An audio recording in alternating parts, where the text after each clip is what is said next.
وباللہ التوفیق۔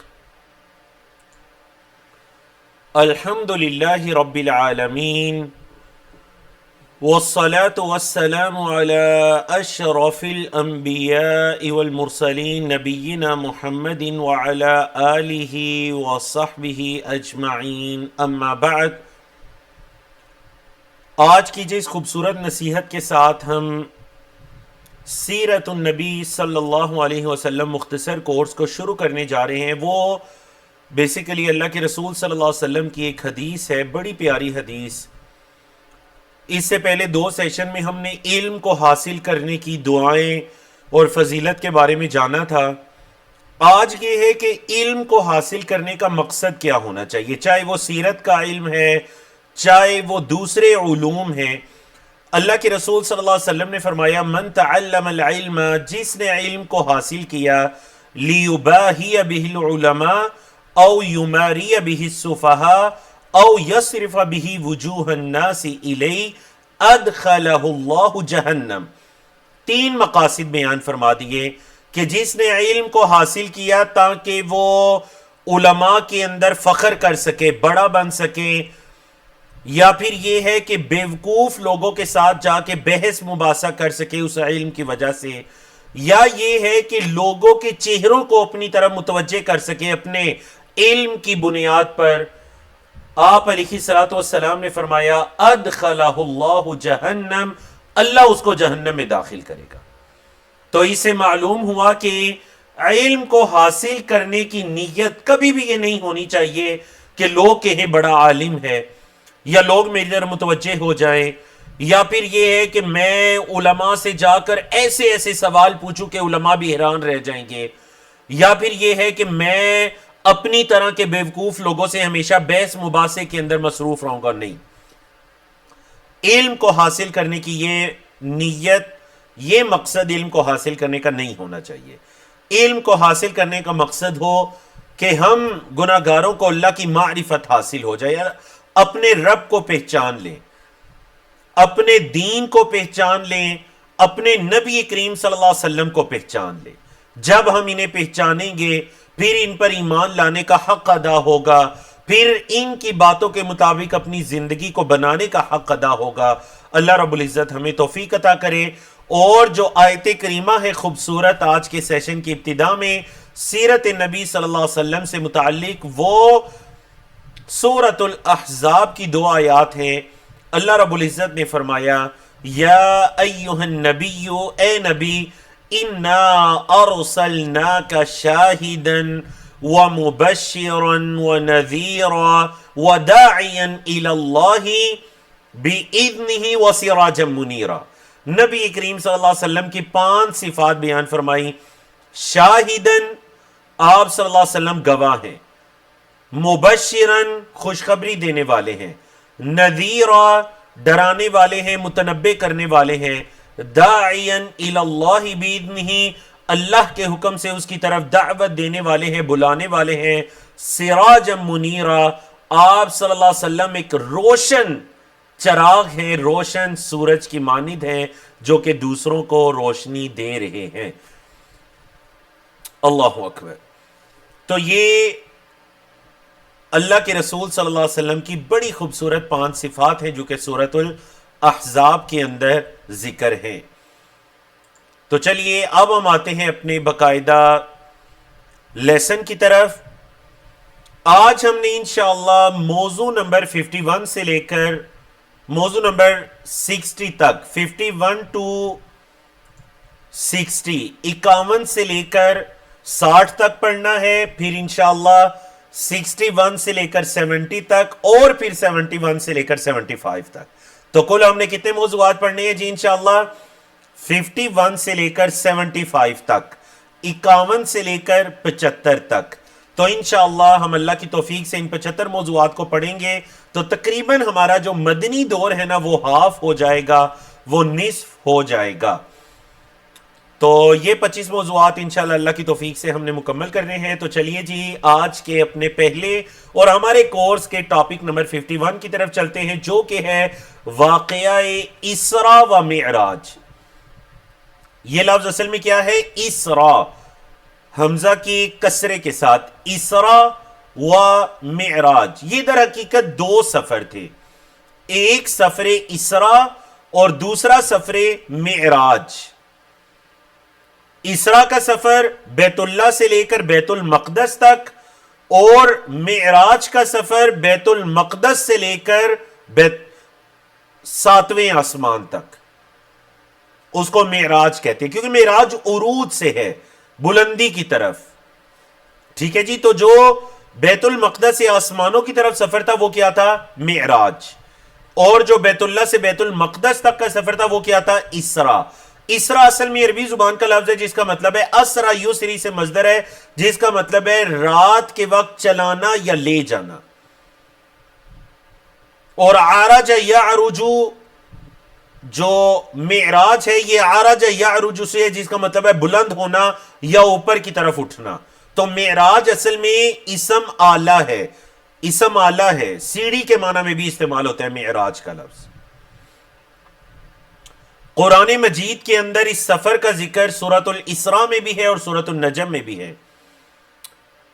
تو چلیے چیٹ کے اندر ذرا بتائیے کہ سورۃ الاسراء کا دوسرا نام کیا ہے؟ دیکھتے ہیں جی قرآن کے بارے میں آپ کا مطالعہ۔ پہلے 3 لوگوں کا نام لیا جائے گا، کومنٹس کے اندر بتائیے جو لوگ دیگر زوم کے علاوہ ہماری کلاس میں شریک ہیں۔ تو بتائیے سورۃ الاسراء کا دوسرا نام کیا ہے؟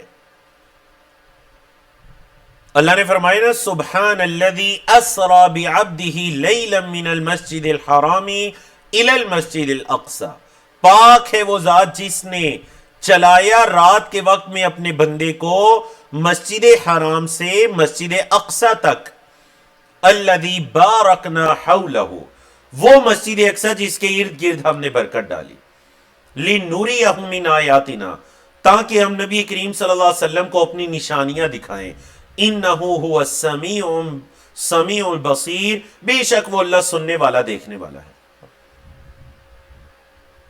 اور سفر معراج کا ذکر ہے سورۃ النجم کے اندر، وَهُوَ بِالْأُفُقِ الْأَعْلَى ثُمَّ دَنَا فَتَدَلَّى فَكَانَ قَابَ قَوْسَيْنِ أَوْ أَدْنَى فَأَوْحَى إِلَى عَبْدِهِ مَا أَوْحَى ما كذب الفؤاد ما رأى أفتمارونه على ما يرى ولقد رآه نزلة أخرى عند سدرة المنتهى عندها جنة المأوى إذ يغشى السدرة ما يغشى ما زاغ البصر وما طغى لقد رأى من آيات ربه الكبرى۔ اللہ اکبر، بڑی خوبصورت آیات، آیت نمبر 7 سے لے کر آیت نمبر 18 تک یہ واقعہ معراج کا اس میں تذکرہ ہے۔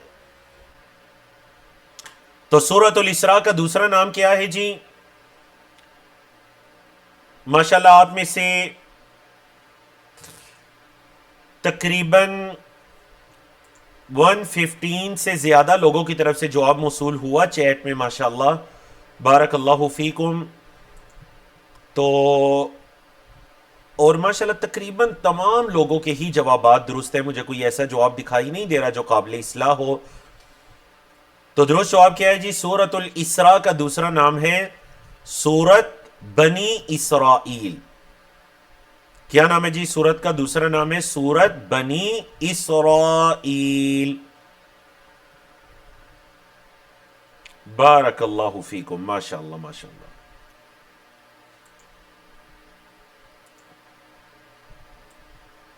اس سفر کے بارے میں کچھ پڑھتے ہیں، کیونکہ یہ سیرت کا ایک بڑا خوبصورت اور جسے آپ کہہ سکتے ہیں نا ایک روشن چیپٹر ہے سیرت کا، واقعہ اسراء۔ کیونکہ یہ جو نبی کریم صلی اللہ علیہ وسلم کو اللہ کی طرف سے فضیلت عطا ہوئی واقعہ اسراء و معراج میں، یہ آپ علیہ الصلوۃ والسلام کو اللہ رب العزت نے یہ مقام و منزلت عطا کی، اور آپ سے پہلے اللہ رب العزت نے کسی نبی رسول کو یہ مقام و منزلت عطا نہیں کی تھی۔ اس کی تاریخ کے بارے میں کئی ایک اقوال ہے، البتہ سیرت و حدیث کے مطالعے سے یہ بات پتہ چلتی ہے کہ یہ سفر طائف کے بعد کا ہے اور مکی دور کے بالکل آخری سالوں کا ہے۔ تو حافظ ابن رجب رحمہ اللہ نے اس بارے میں حتمی رائے یہی دی ہے کہ یہ ہجرت سے 3 سال پہلے کا واقعہ ہے، اور یہ جو مبارک سفر تھا یہ اللہ کے رسول صلی اللہ علیہ وسلم کے جسم اور روح دونوں کا حقیقی سفر تھا۔ اس کے بارے میں بعض لوگوں نے یہ کہا کہ جی یہ خواب تھا، تو دیکھیں اگر خواب مانے تو پھر یہ اتنا بڑا معجزہ کیسے ہو سکتا ہے؟ یہ خواب نہیں بلکہ یہ ایک حقیقی سفر تھا، اور اسی موقع پر جو دوسرا شق صدر کا واقعہ تھا، ہم نے کہا تھا آگے چل کر پڑھیں گے، وہ بھی اسی موقع پر پیش آیا کہ اللہ کے رسول صلی اللہ علیہ وسلم کے سینہ مبارک کو شق کیا گیا، دل کو نکال کر زمزم کے پانی سے دھویا گیا اور اس کے اندر ایمان اور حکمت کے ساتھ اس کو بھر دیا گیا۔ پھر مکہ مکرمہ سے براق نامی سواری پر آپ کو سوار کیا گیا اور بیت المقدس لے جایا گیا۔ دیکھیے آج اگر ہم مسلمانوں کی بیت المقدس سے محبت ہے تو اس محبت کی ایک وجہ ہے، کیونکہ یہ اللہ کا وہ گھر ہے بیت المقدس جس کے بارے میں اللہ نے کیا فرمایا کہ اِلَى الْمَسْجِدِ الْأَقْصَى الَّذِي بَارَكْنَا حَوْلَهُ، وہ مسجد اقصی جس کے ارد گرد ہم نے برکت ڈالی تھی۔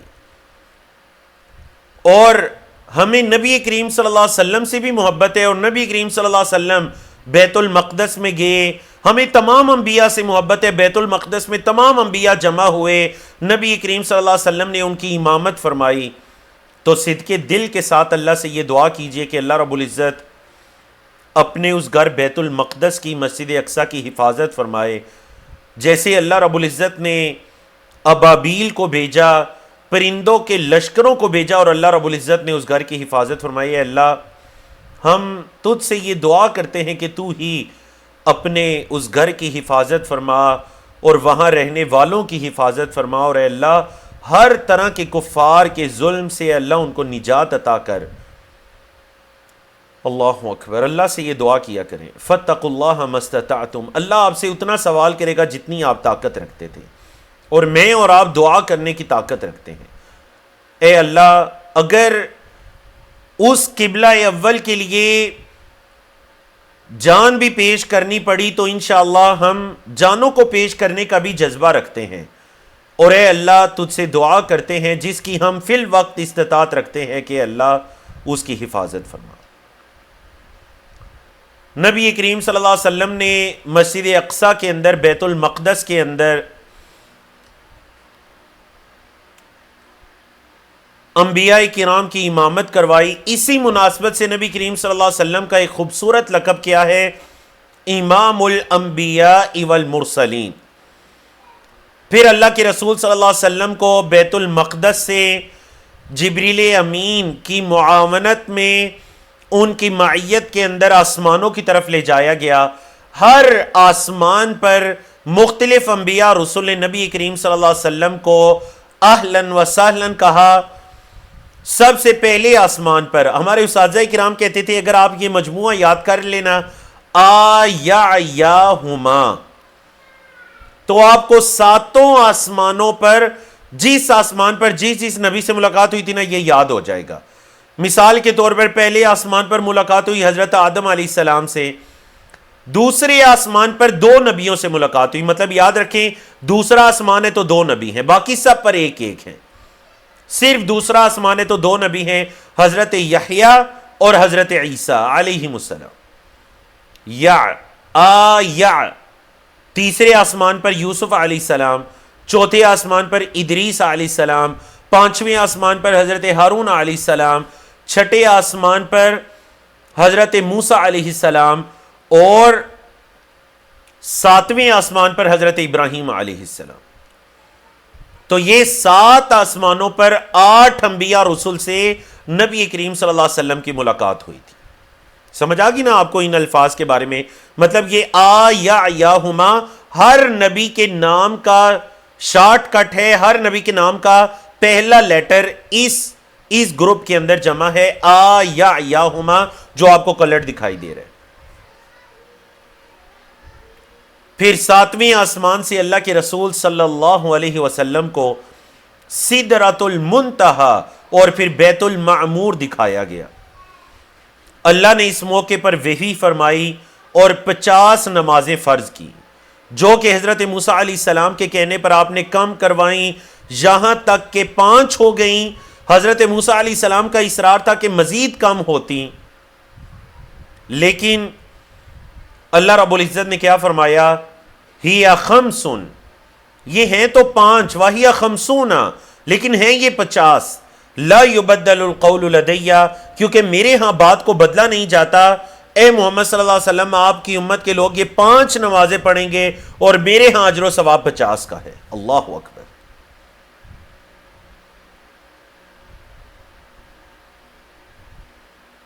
اچھا جی، واقعہ اسراء اور معراج کے اندر ہمارے لیے کیا لیسنز تھی، کیا عبرتیں اور دروس تھیں؟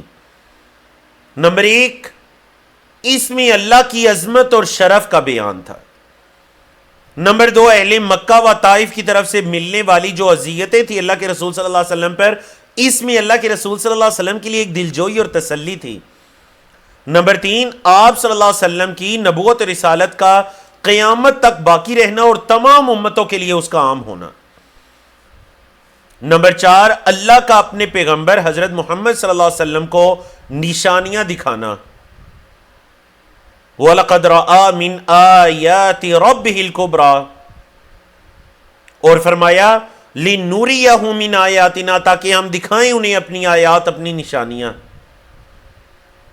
اور انبیاء کرام کو جو اللہ ایسی نشانیاں دکھاتا ہے، مطلب حضرت ابراہیم علیہ السلام کو اللہ نے نشانیاں دکھائیں، حضرت موسیٰ علیہ السلام کو، حضرت عیسیٰ علیہ السلام کو، دیگر انبیاء رسول کو، اللہ کا اپنے نبیوں کو نشانیاں دکھانے کا مقصد کیا ہوتا ہے؟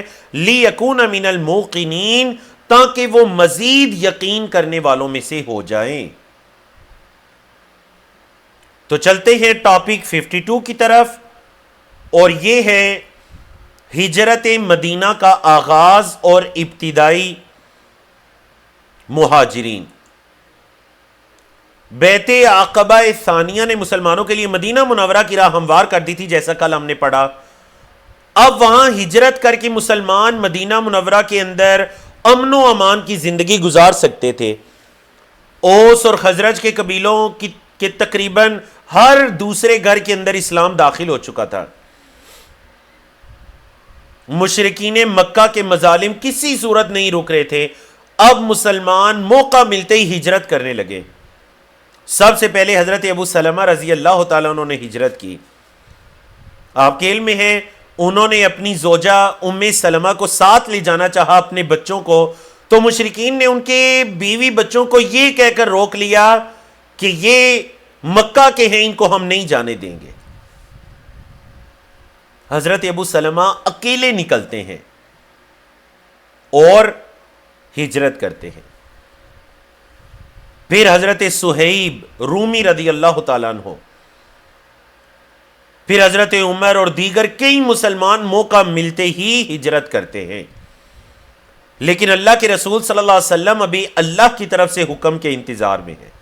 تو چلیے ایک سوال ہے آپ سے، چیٹ کے اندر لکھ کر جواب دیجیے گا۔ دیکھتے ہیں، صحابہ کرام میں سے صرف ایک شخصیت ہیں جنہوں نے اعلانیہ ہجرت کی تھی، باقی سب جو ہیں وہ کبھی رات کے وقت میں، کبھی دن کے وقت مشرکین سے بچتے بچاتے، نظریں بچاتے۔ صرف ایک صحابی رسول ہیں جنہوں نے علی الاعلان ہجرت کی اور کہا میں جا رہا ہوں مدینے، اگر کسی نے اپنے بچوں کو یتیم کروانا ہے، اپنی بیویوں کو بیوہ کروانا ہے، تو وہ آئے مجھے روک کر دکھائے۔ اور وہ شخصیت کون ہے؟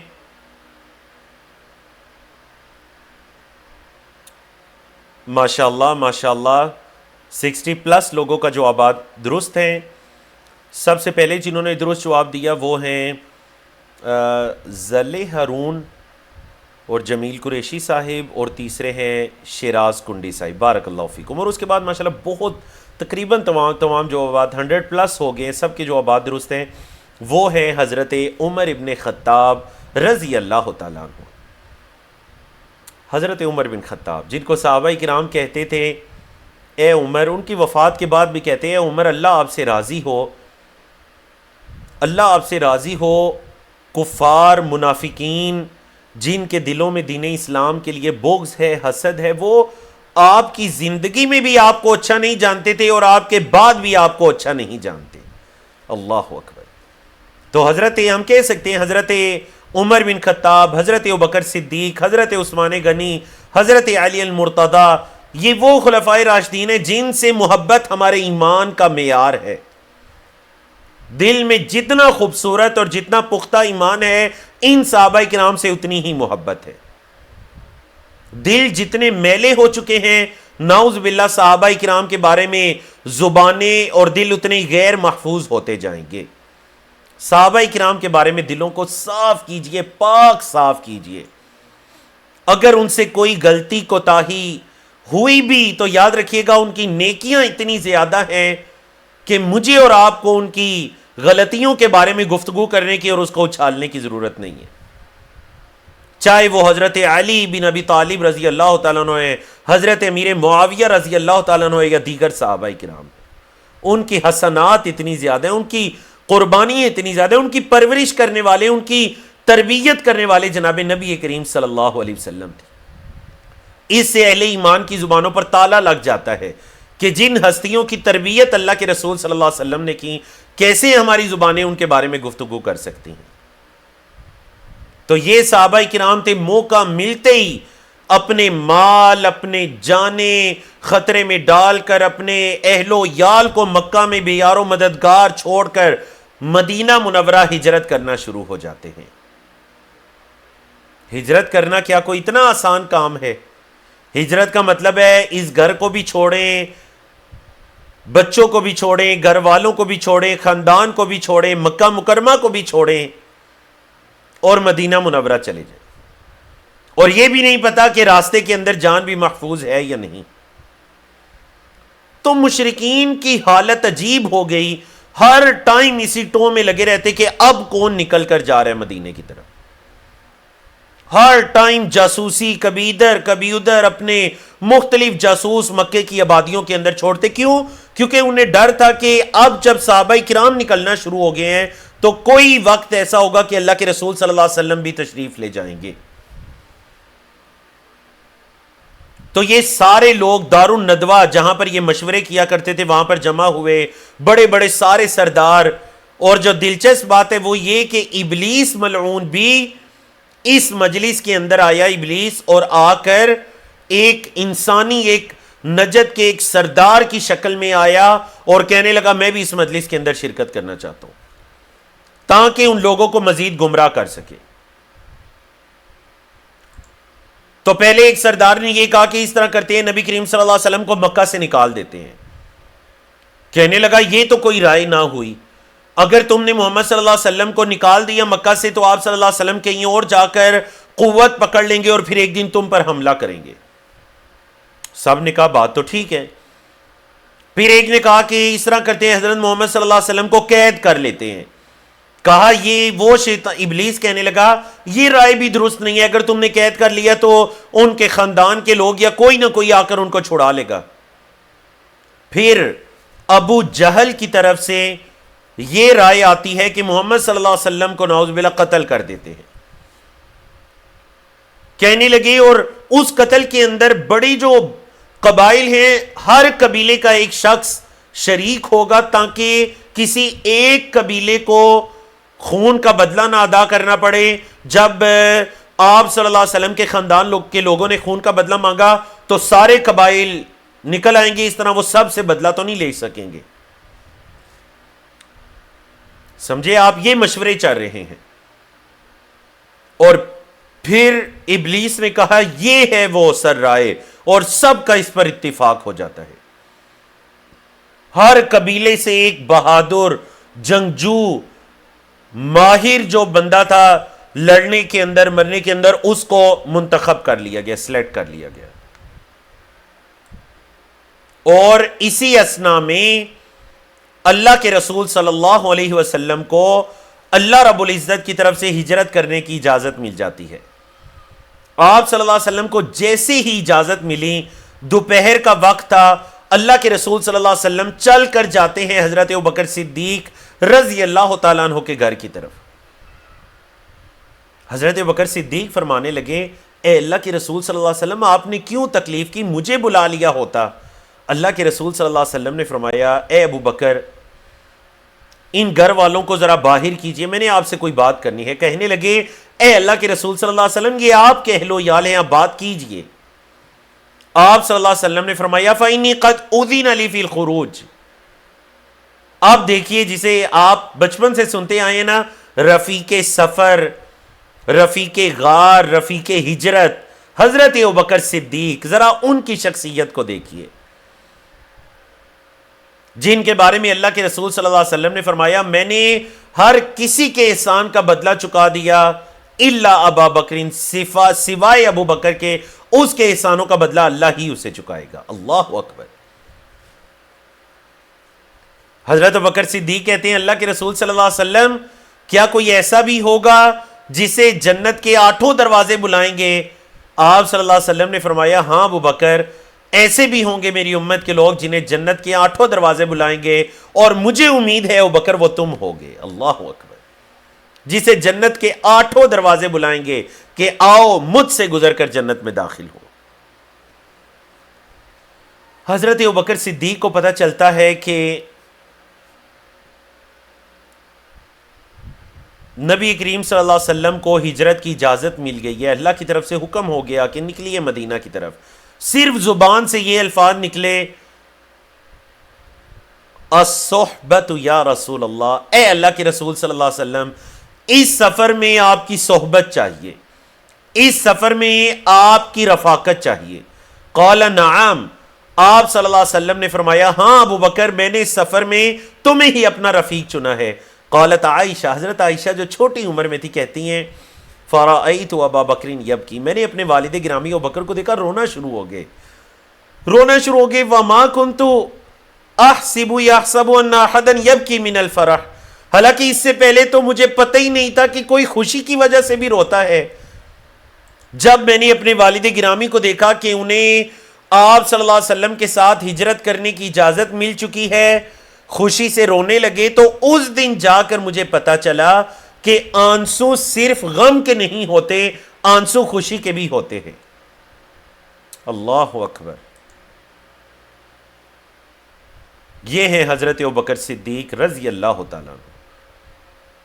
حضرت ابوبکر صدیق نے پہلے سے سفر کی تیاری کی ہوئی تھی، 2 سواریاں بھی تیار کی ہوئی تھیں، ایک شخص جس کا نام آ رہا ہے عبداللہ بن اریقط، اس سے بھی بات کی ہوئی تھی جو راستے کی رہنمائی کرنے والا تھا۔ رات کو اللہ کے رسول صلی اللہ علیہ وسلم نے ہجرت کے لیے نکلنا ہے، مشرکین آپ کے قتل کے ارادے سے آپ کے مکان کا چاروں طرف سے گھراؤ کر لیتے ہیں۔ تاریخ نوٹ کیجئے، یہ نبوت کا 14واں سال، نبوت کا 14واں سال۔ آپ کو یاد ہوگا نا میں نے آپ سے کہا تھا کہ جو مکی زمانہ ہے نا وہ 13 سال ہے، لیکن ہجرت جو ہوئی تھی نا 13ویں سال کے بعد 14ویں سال کے بھی محرم سفر، یعنی سفر کے محرم سفر یعنی 14 سن نبوت کے بھی 2 مہینے آپ صلی اللہ علیہ وسلم نے مکہ مکرمہ میں گزارے تھے۔ سفر کی 27ویں رات آتی ہے، اللہ کے رسول صلی اللہ علیہ وسلم ہجرت کی تیاری کرتے ہیں، جس کا نقشہ اللہ نے سورۃ الانفال میں کھینچا۔ اذ یمکر بک الذین کفروا، کافر لوگ اپنی چالیں چل رہے تھے، لیثبتوک، تاکہ وہ آپ کو قید کر لیں، او یقتلوک، یا آپ کو قتل کر دیں، او یخرجوک، یا آپ کو نکال دیں۔ وَيَمْكُرُونَ وَيَمْكُرُ اللَّهُ، وہ بھی چالیں چل رہے تھے اور اللہ بھی اپنی تدبیر کر رہا تھا۔ واللہ خیر الماکرین، اور اللہ سب سے بہترین تدبیر کرنے والا ہے۔ اللہ کے رسول صلی اللہ علیہ وسلم نے اپنے بستر مبارک پر حضرت علی کو لٹایا اور یہ آیت تلاوت کرتے کرتے گھر سے نکلے۔ وَجَعَلْنَا مِن بَيْنِ أَيْدِيهِمْ سَدًّا وَمِن خَلْفِهِمْ سَدًّا، ہم نے ان کے سامنے ان کے پیچھے رکاوٹیں بنا دیں۔ فَأَغْشَيْنَاهُمْ، ہم نے انہیں ڈانپ لیا، لا يُبْصِرُونَ، وہ نہیں دیکھ سکتے۔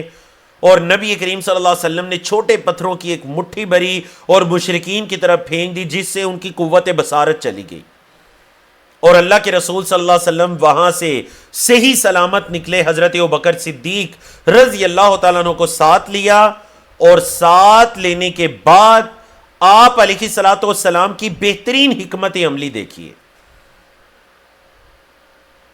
حکمت عملی کیا ہے آپ صلی اللہ علیہ وسلم کی کہ آپ صلی اللہ علیہ وسلم مکہ سے نکلنے کے بعد فوراً مدینہ کے راستے کی طرف نہیں چلے.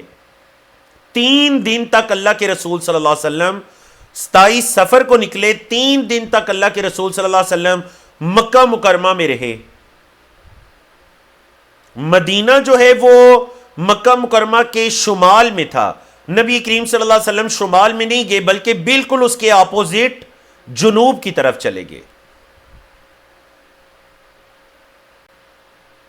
اور 3 دن تک غار ثور کے اندر قیام کیا، یہاں تک کہ مشرکین مدینہ میں جانے والے راستوں سے تھک ہار کر واپس آ گئے. تلاش کر کر کے تھک گئے کہ مدینہ کے راستوں میں تو نام و نشان نہیں ہے، نہ نبی کریم صلی اللہ علیہ وسلم کا، نہ حضرت ابوبکر صدیق رضی اللہ تعالیٰ عنہ کا. اور ایک رستوں کے ماہر حضرت عبداللہ بن اریقۃ اللیثی ہیں جنہیں حضرت ابوبکر صدیق نے اجرت پر پہلے سے تیار کر لیا تھا. یہ دیکھیے آپ صلی اللہ علیہ وسلم کی بہترین حکمت عملی. یہ جو آپ کو نیچے دکھائی دے رہا ہے نا، میں اس کو ذرا کلر بھی کرتا ہوں. یہ دیکھیں، یہ مکہ مکرمہ ہے. آپ علیہ الصلوۃ والسلام جب مکہ مکرمہ سے نکلے تو ڈائریکٹ شمال کی طرف مدینہ منورہ کی طرف نہیں گئے، بلکہ آپ صلی اللہ علیہ وسلم نے کیا کیا، بالکل شمال کے اپوزٹ جو جبل ثور کے اندر غار ثور تھی، نبی کریم صلی اللہ علیہ وسلم اس کی طرف گئے. آج کل کے حساب سے میں کہہ سکتا ہوں کہ جو بطھا قریش نامی ایک جگہ ہے نا، بطھا قریش نامی، یہ مکہ مکرمہ کے جنوب میں ہے اور یہ غار ثور وہیں پر واقع ہے. تو نبی کریم صلی اللہ علیہ وسلم مدینہ کی طرف نہیں نکلے بلکہ جنوب کی طرف بطھا قریش کا جو ایریا ہے نا، غار ثور، جبل ثور کی طرف چلے گئے. 3 دن تک وہاں قیام کیا، کیونکہ اگر فوراً مدینہ کی طرف نکلتے تو ضرور کوئی نہ کوئی پیچھے آ جاتا، کیونکہ مشرکین مکہ نے 100 اونٹوں تک کا انعام مقرر کر دیا گیا تھا جو محمد صلی اللہ علیہ وسلم کو کسی بھی حالت میں لائے گا اس کے لیے. اور کئی مشرک آپ صلی اللہ علیہ وسلم کی تلاش کے اندر نکلتے ہیں. سمجھ آ گئی نا آپ کو یہ والی سلائیڈ؟ تو چلتے ہیں ٹاپک 56 کی طرف. قریش کے لوگوں نے جب صبح کے وقت دیکھا تو آپ صلی اللہ علیہ وسلم کے بستر پر حضرت علی کو پایا. حضرت علی سے پوچھ گچھ کی، انہوں نے فرمایا مجھے کچھ معلوم نہیں. پھر ابو جہل حضرت ابوبکر صدیق کے گھر پہنچا، کیونکہ اس کو بھی اچھی طرح سے پتا تھا کہ اگر یہاں پر ہمیں نبی کریم صلی اللہ علیہ وسلم نہیں مل رہے تو یقیناً وہاں پر حضرت ابوبکر صدیق بھی نہیں ملیں گے.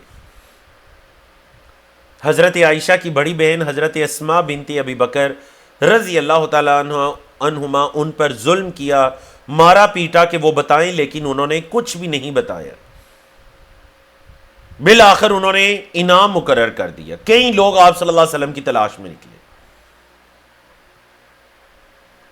اب جب آپ صلی اللہ علیہ وسلم نے غار ثور کے اندر پناہ لی تھی تو چند مشرکین، ان کو یہ شک پڑا، کیونکہ وہ بھی بڑے ان میں سے بعض لوگ بڑے زیرک تھے، معاملات کو بڑے سمجھنے والے تھے. بعض لوگ غار ثور تک بھی پہنچے، جبل ثور تک بھی پہنچے کہ محمد صلی اللہ علیہ وسلم اگر مدینہ کے راستوں پر نہیں مل رہے تو یقیناً آپ صلی اللہ علیہ وسلم ابھی مکہ کے ارد گرد کسی جگہ پر روپوش ہیں. جب مشرکین بالکل غار ثور کے قریب آگے، اتنے قریب آگے کہ حضرت ابوبکر صدیق کو ان کے قدموں کی آوازیں اور ان کے باتیں سنائی دینے لگیں تو حضرت ابوبکر صدیق رو پڑتے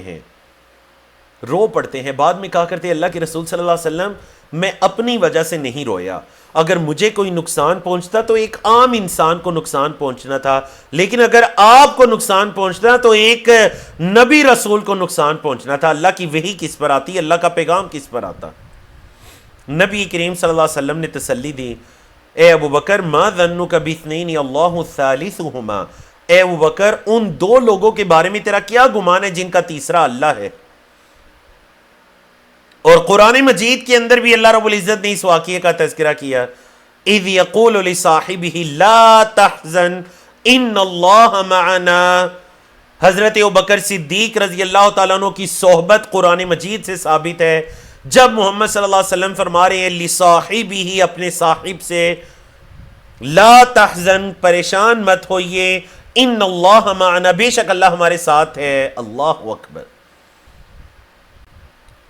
ایک مشرک تھا جنہوں نے بعد میں اسلام قبول کیا، حضرت سراقہ بن مالک رضی اللہ تعالیٰ عنہ، وہ آپ صلی اللہ علیہ وسلم کے بالکل قریب پہنچے، لیکن ان کا گھوڑا پھسلا، باز نہ آئے، پھر دوبارہ گھوڑا پھسلا، اس کے پاؤں زمین میں دسے، اور اللہ کے رسول صلی اللہ علیہ وسلم نے انہوں نے امان پائی، ایک تحریر لکھوائی اور واپس آ گئے۔ اور اس کے بارے میں حضرت سراقہ بن مالک رضی اللہ تعالیٰ عنہ کا جو واقعہ ہے نا، آج کا سیرت سے متعلق جو نقطہ تعلیم ہے نا، وہ اسی واقعے کا ہے، تو واقعہ سیشن کے آخر میں جا کے سنیں گے انشاءاللہ۔ ٹاپک ہے جی 58، مدینہ کے لوگ جو جنہیں یہ پتہ چل چکا تھا کہ اللہ کے رسول صلی اللہ علیہ وسلم مکہ سے نکل چکے ہیں ہجرت کے ارادے سے۔ اب ظاہر بات ہے انہیں پتا تھا کہ آپ صلی اللہ علیہ وسلم کبھی معروف راستوں سے نہیں آئیں گے، راستہ وغیرہ بدل کر آئیں گے، اور مشرکین مکہ بھی آپ صلی اللہ علیہ وسلم کی تلاش میں ہیں، تو وہ روز نبی کریم صلی اللہ علیہ وسلم کو خوش آمدید کہنے کے لیے، آپ صلی اللہ علیہ وسلم کا استقبال کرنے کے لیے مدینہ سے کچھ باہر نکلتے اور پھر واپس پلٹ آتے۔ 8 ربیع الاول، نبی کریم صلی اللہ علیہ وسلم ربیع الاول کی بالکل شروع میں، یکم ربیع الاول کو مکہ مکرمہ سے نکلے، 8 ربیع الاول کو، اور یہ نبوت کا 14واں سال ہے، اور یہاں پر مکی دور کا اختتام ہوتا ہے اور مدنی دور شروع ہوتا ہے۔ اللہ کے رسول صلی اللہ علیہ وسلم قباء کے مقام پر پہنچے۔ اب جب قباء کے مقام پر پہنچے تو اللہ کے رسول صلی اللہ علیہ وسلم نے قباء کے اندر چند روز قیام کیا۔ کتنا کیا؟ مختلف سیرت نگاروں کے مختلف اقوال ہے، بعض کہتے ہیں 4 دن، بعض کہتے ہیں 5 دن، بعض نے کہا 20 سے زیادہ دن آپ صلی اللہ علیہ وسلم نے قباء میں قیام کیا، اور اس قیام کے دوران اللہ کے رسول صلی اللہ علیہ وسلم نے مسجد قباء کی بنیاد رکھی۔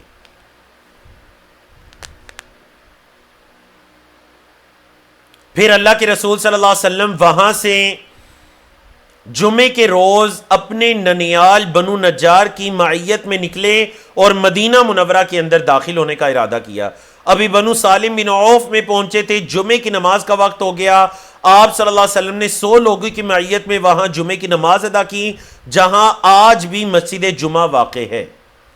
آپ مدینہ منورہ جائیں تو مسجد جمعہ بھی جائیے گا، ایک تاریخی مسجد ہے، لیکن اس کی الگ سے کوئی فضیلت نہیں ہے جیسے مسجد قباء کی فضیلت ہے، وہاں 2 رکعت پڑھنے کی فضیلت ہے، مسجد جمعہ کی ایسی کوئی فضیلت نہیں ہے۔ موضوع 59، ٹاپک نمبر 59 ہے، اللہ کے رسول صلی اللہ علیہ وسلم مدینہ منورہ میں داخل ہوئے۔ ہر کسی کی یہ خواہش ہے، انصار صحابہ کرام میں سے جنہوں نے آپ صلی اللہ علیہ وسلم پر اپنی جان مال نچھاور کرنے کا عہد کیا تھا، بیعت عقبہ ثانیہ میں حضرت عباس رضی اللہ تعالیٰ عنہ کی معیت میں، ہر انصاری صحابی کی یہ خواہش ہے کہ اللہ کے رسول صلی اللہ علیہ وسلم میرے گھر تشریف لائیں اور وہاں پر قیام فرمائیں۔ آپ صلی اللہ علیہ وسلم نے فرمایا میری اس اونٹنی کو چھوڑ دو، فَإِنَّهَا مَأْمُورَةٌ، کیونکہ اس کو حکم دیا گیا ہے، یہ اللہ کی طرف سے مامور ہے، جہاں اللہ کا حکم ہوگا یہ وہیں بیٹھے گی۔ اونٹنی کہاں بیٹھی؟ حضرت ابو ایوب انصاری کے گھر کے پاس جو مسجد نبوی جی جگہ بنائی گئی، وہاں پر جا کر اونٹنی بیٹھتی ہے، اور یہ جگہ 2 یتیم بچوں کی تھی، سہل اور سہیل۔ یہ انصاری بچوں کو جب پتا چلا کہ ہماری جگہ اللہ کے رسول صلی اللہ علیہ وسلم نے مسجد کے لیے منتخب فرمائی ہے تو انہوں نے ہبہ کرنی چاہی، لیکن اللہ کے رسول صلی اللہ علیہ وسلم نے اس کی قیمت ادا کی۔ تو دیکھیے یہ اللہ کے رسول صلی اللہ علیہ وسلم کی مساجد سے محبت تھی کہ قباء میں آئے تو مسجد تعمیر کی، مدینہ منورہ میں پہنچے تو مسجد تعمیر کی۔ مسجد نبوی کی تعمیر اللہ کے رسول صلی اللہ علیہ وسلم کی مبارک زندگی میں 2 مرتبہ ہوئی۔ ایک بار 7 ہجری میں، ایک مرتبہ تو یہ پہلی تعمیر ہوئی جب آپ صلی اللہ علیہ وسلم مدینہ تشریف لائے 1 سن ہجری میں، ہجرت کے پہلے سال، اور دوسری تعمیر ہوئی تھی ہجرت کے 7ویں سال۔ جنگ خیبر کے بعد مسجد کو مزید وسیع کر دیا گیا اور مضبوط کر کے بنا دی گئی۔ کیوں؟ کیونکہ اللہ نے خیبر کو فتح کر کے مسلمانوں پر کرم ہی بہت کیا تھا، مال کی فراوانی ہو گئی تھی جب خیبر فتح ہوا۔ ٹھیک ہے جی، اور اس کے بارے میں ہم کل پڑھیں گے انشاءاللہ العزیز۔ کل جب آج ہم نے 4 سن ہجری تک کے واقعات کو پڑھنا ہے، پھر 7 سن ہجری کا واقعہ جو غزوہ خیبر ہے وہ کل پڑھیں گے انشاءاللہ۔ تو اس عظیم ہجرت سے مدنی زندگی کا کیا ہوتا ہے جی؟ آغاز ہو جاتا ہے۔ مدینہ منورہ اسلام کی پہلی باقاعدہ ریاست تھی جس کی بنیاد کس پر تھی؟ ایک اللہ کی عبادت اور اللہ اور اس کے رسول کی اطاعت اور امن و امان پر قائم تھی۔ مدینہ کا پہلا نام یثرب تھا جو کہ فساد اور ملامت کے معنی میں تھا، تو اللہ کے رسول صلی اللہ علیہ وسلم نے مدینہ کا نام یثرب سے بدل کر مدینہ منورہ، مدینہ طیبہ رکھا۔ آپ صلی اللہ علیہ وسلم نے فرمایا مدینہ کو یثرب نہ کہو فإنها طابہ، یہ تو بڑا پاکیزہ ہے، یہ یثرب نہیں ہے۔ مدینہ کے بہت سے صفاتی نام ہیں جو ہمیں پتہ چلتے ہیں، طابہ، طیبہ، منورہ، مبارکہ، مشرفہ، دار الایمان، دار الہجرہ، یہ سارے ایمان نام جو ہے نا اسماء یہ مدینہ منورہ کے ہیں۔ گویا کہ یہ سب کے سب نام اس عظیم ریاست کے امن و امان اور روشن مستقبل کی ضمانت دے رہے ہیں۔ دعا کیجئے اللہ رب العزت ہمیں ہماری زندگیوں میں بار بار مسجد نبوی کی زیارت کی توفیق عطا کرے، وہاں نمازیں پڑھنے کی توفیق عطا کرے، مسجد حرام کی زیارت کی توفیق عطا کرے، وہاں نمازیں پڑھنے، عمرے، حج ادا کرنے کی توفیق عطا کرتا رہے۔ 2011 میں جب اللہ رب العزت کی طرف سے بلایا آیا اور میرے بہت قریبی دوست شیخ خرم سعید صاحب ان کی رفاقت میں مدینہ منورہ گیا، تو مجھے بڑی اچھی طرح سے یہ یاد ہے کہ بالکل جب مدینہ منورہ پہنچنے سے کچھ دیر پہلے بس کے اندر میری آنکھ لگ جاتی ہے۔ میں کھڑکی والی طرف بیٹھا تھا اور میں نیند میں چلا گیا، سو گیا۔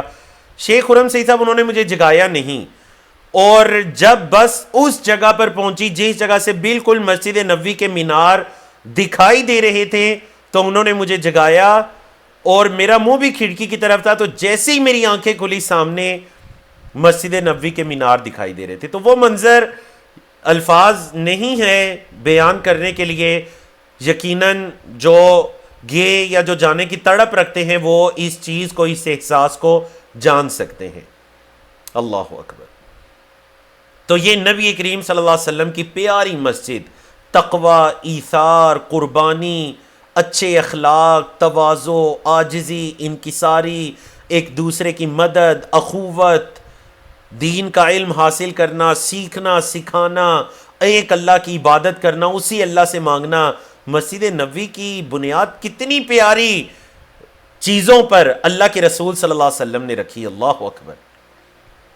اللہ کے رسول صلی اللہ علیہ وسلم نے فرمایا اللہم اے اللہ ان ابراہیم حرم مکہ، اے اللہ تیرے نبی خلیل اللہ ابراہیم علیہ السلام نے مکہ کو حرم قرار دیا تھا، وَإِنِّي حَرَّمْتُ مَا بَيْنَ لَابَتَيْهَا، اے اللہ میں اس مدینہ منورہ کو حرم قرار دیتا ہوں جو ان دو پتھریلے میدانوں کے درمیان ہے، ان دو پہاڑیوں کے درمیان جو مدینہ منورہ ہے، مدینہ شہر ہے، مدینہ کی جو حرم کی حدود ہے۔ اللہ اکبر۔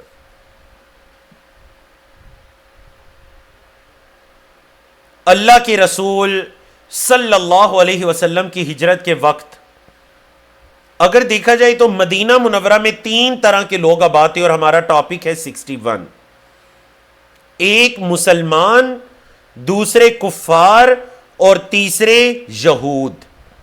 مسلمان کون تھے؟ یہ صحابہ کرام کی جماعت تھی جن میں مہاجرین اور انصار دونوں شامل تھے۔ اللہ کے رسول صلی اللہ علیہ وسلم پر صدقے دل سے ایمان لائے اور اپنا جان مال نبی کریم صلی اللہ علیہ وسلم کے لیے، دین اسلام کے لیے نچھاور کرنے کا جذبہ رکھتے تھے۔ نمبر 2 کفار۔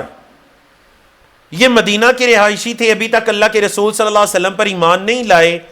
ان میں سے اکثر بعد میں صدقے دل سے ایمان لے آئے، جبکہ کچھ نے غزوہ بدر کے بعد دنیاوی لالچ منفعت کی وجہ سے زبان سے اقرار کیا، لیکن اندر سے دین اسلام، نبی کریم صلی اللہ علیہ وسلم اور صحابہ کرام کی دشمنی پر باقی رہے. یہ منافقین کہلائے، جن کے سردار عبداللہ بن ابی تھا. تو آپ کہہ لیجئے کہ ان کا نبی کریم صلی اللہ علیہ وسلم کا، عبداللہ بن ابی کا نبی کریم صلی اللہ علیہ وسلم اور صحابہ کرام سے شدید دشمنی کی بنیادی وجہ بھی یہی تھی نا کہ اوس اور خزرج کے لوگ مدینہ منورہ کے اندر عبداللہ بن ابی کے نام پر اتفاق کر لیا تھا کہ اس کو عنقریب ہم سردار بنائیں گے. اب جب نبی کریم صلی اللہ علیہ وسلم تشریف لائے تو اس کی سرداری وہیں پڑی رہ گئی. چاہیے تو یہ تھا کہ اچھا مسلمان بنتا، اللہ اس کو اسلام میں بھی عزت عطا کر دیتا، لیکن اس نے یہ گوارا نہیں کیا. اپنے نفاق پر برقرار رہا، گروہ بندی کرتا رہا، ہمیشہ سے مسلمانوں کو تکلیف پہنچانے کی کوشش کرتا رہا. اور تیسرا گروہ تھا یہود کا. مدینہ میں یہود کے 3 قبائل آباد تھے، بنو قینقاع، بنو نضیر اور بنو قریظہ. یہ وہی تھے جو آخری نبی کی بعثت کے شدید منتظر تھے. اوس اور خزرج کے لوگوں کو دھمکیاں دیتے کہ دیکھنا جب خاتم النبیین آئیں گے نا، وہ آخری نبی تشریف لائیں گے تو ہم ان کے ساتھ مل کر تمہارے خلاف جنگ کریں گے، اس زمین سے کفر کا خاتمہ ہوگا اور اس نبی کا دین غالب آئے گا. کیونکہ ان کی کتابوں میں لکھا ہوا تھا، آپ صلی اللہ علیہ وسلم کی نشانیاں، ہر چیز لکھی ہوئی تھی، حتیٰ کہ ان کو یہ بھی پتا تھا کہ جو آخری نبی آئے گا وہ ایک خشک علاقے میں آئے گا اور اس کے بعد ایک کھجوروں والے سرسبز علاقے کی طرف ہجرت کرے گا. یہ بھی انہیں پتا تھا. لیکن ہم پڑھ چکے ہیں پہلے دن ایمان کیوں نہیں لائے، کیونکہ انہیں یہ بغض اور حسد تھا کہ نبی کریم صلی اللہ علیہ وسلم کی بعثت بنو اسحاق، حضرت ابراہیم کے 2 بیٹے تھے، اسحاق اور اسماعیل علیہ السلام. تو انہوں نے کہا کہ بنو اسماعیل سے کیوں بعثت ہوئی جو مکہ کے اندر آباد ہے، بنو اسحاق سے کیوں نہیں ہوئی؟ ان کے بیٹے حضرت یعقوب ہیں جن کے آگے 12 بیٹے تھے جو بنو اسرائیل کہلائے، تو بنو اسرائیل سے ان کی بعثت کیوں نہیں؟ اس حسد اور بغض کی بنا پر آپ صلی اللہ علیہ وسلم پر ایمان نہیں لائے. یہ پڑھے لکھے لوگ تھے، ان کے پاس علم تھا، نالج تھا، اور مدینہ کے باقی سب لوگوں کو یہ جاہل سمجھا کرتے. تمام بنیادی کاروبار ان کے ہاتھوں میں تھے، سود کا لین دین کیا کرتے، اوس اور خزرج اور دیگر قبائل کو آپسی جنگوں میں مصروف رکھتے اور ان کے مالوں سے فائدہ اٹھاتے. چلیے جی، الحمدللہ ہم نے 61 ٹاپکس کو مکمل کیا. تو اب کچھ سیکنڈز کی ہم بریک لیتے ہیں اور اس کے بعد انشاءاللہ ٹاپک 62 کی طرف چلتے ہیں. جی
جی بارک اللہ فیکم و احسن اللہ علیکم. تو ماشاء اللہ جی بارک اللہ فیکم و احسن اللہ علیکم. تو ماشاء اللہ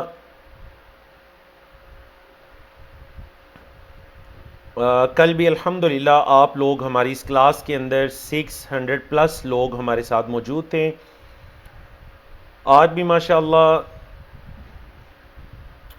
جو آئی ڈیز ہیں وہ 430 سے زائد ہیں یا 430 ہیں، اور جن میں سے 294 لوگوں نے پولنگ میں حصہ لیا اور غالباً 150 کے قریب لوگوں نے پولنگ میں حصہ نہیں لیا. 233 لوگ ہیں جو اکیلے ہمارا کورس کر رہے ہیں، 35 لوگ ہیں جو دو ہیں، 17 لوگ ہیں جو تین اور 5 لوگ ہیں جو 4 افراد ہیں، 3 لوگ ہیں جو 5 افراد ہیں، اور ایک ایسی آئی ڈی ہے جس میں 6 یا 6 سے زیادہ لوگ ہیں. تو اللہ رب العزت آپ سب کو برکتوں سے نوازے. بارک اللہ فیکم احسن اللہ علیکم. ربنا تقبل منا انک انت السمیع العلیم. چلتے ہیں جی ٹاپک نمبر 62 کی طرف. اللہ کے رسول صلی اللہ علیہ وسلم نے مدینہ منورہ میں اسلامی معاشرے کی بنیاد رکھی. یہ جو اسلامی معاشرہ تھا اس میں آپ صلی اللہ علیہ وسلم کی بہترین حکمت عملی دیکھیے. بہترین حکمت عملی. سب سے پہلے جو آپ صلی اللہ علیہ وسلم نے اقدام کیا وہ یہ تھا کہ اللہ سے تعلق قائم کرنے کے لیے مسجد نبوی کی تعمیر کی. حقوق اللہ کا خیال. نمبر 2، بندوں کا آپس میں تعلق مضبوط کرنے کے لیے مہاجرین اور انصار کے مابین اخوت قائم کر دی، بھائی چارہ قائم کر دیا، جس کو مواخات المدینہ کہا جاتا ہے، مدینے کی بھائی چارگی. نمبر 3، یہود اور دیگر قبائل سے جو امن و امان کے معاہدے کیے گئے تاکہ ان کی طرف سے کسی نقصان کا اندیشہ نہ ہو. اس کے ساتھ ساتھ تجارت اور معیشت کے اصول مرتب کیے گئے. مہاجرین صحابہ نے مدینہ کی منڈیوں کا رخ کیا. تمام ائمہ کی جو کتب احادیث ہیں، صحیح بخاری، مسلم اور اس کے علاوہ جو دیگر کتب احادیث ہیں، نسائی، ترمذی، ابو داؤد، ابن ماجہ اور علاوہ ان کے اندر کتاب البیوع ہے، الگ کتب اور ابواب قائم ہیں، خرید و فروخت کا بیان، جس لئے اسلامی معیشت کے جو اسلامک فائنینس ہے اس کے اصول جانے جا سکتے ہیں. مسلم معاشرے میں صحابہ کرام رضی اللہ عنہ کی بہترین ایمانی اور اخلاقی تربیت کی گئی.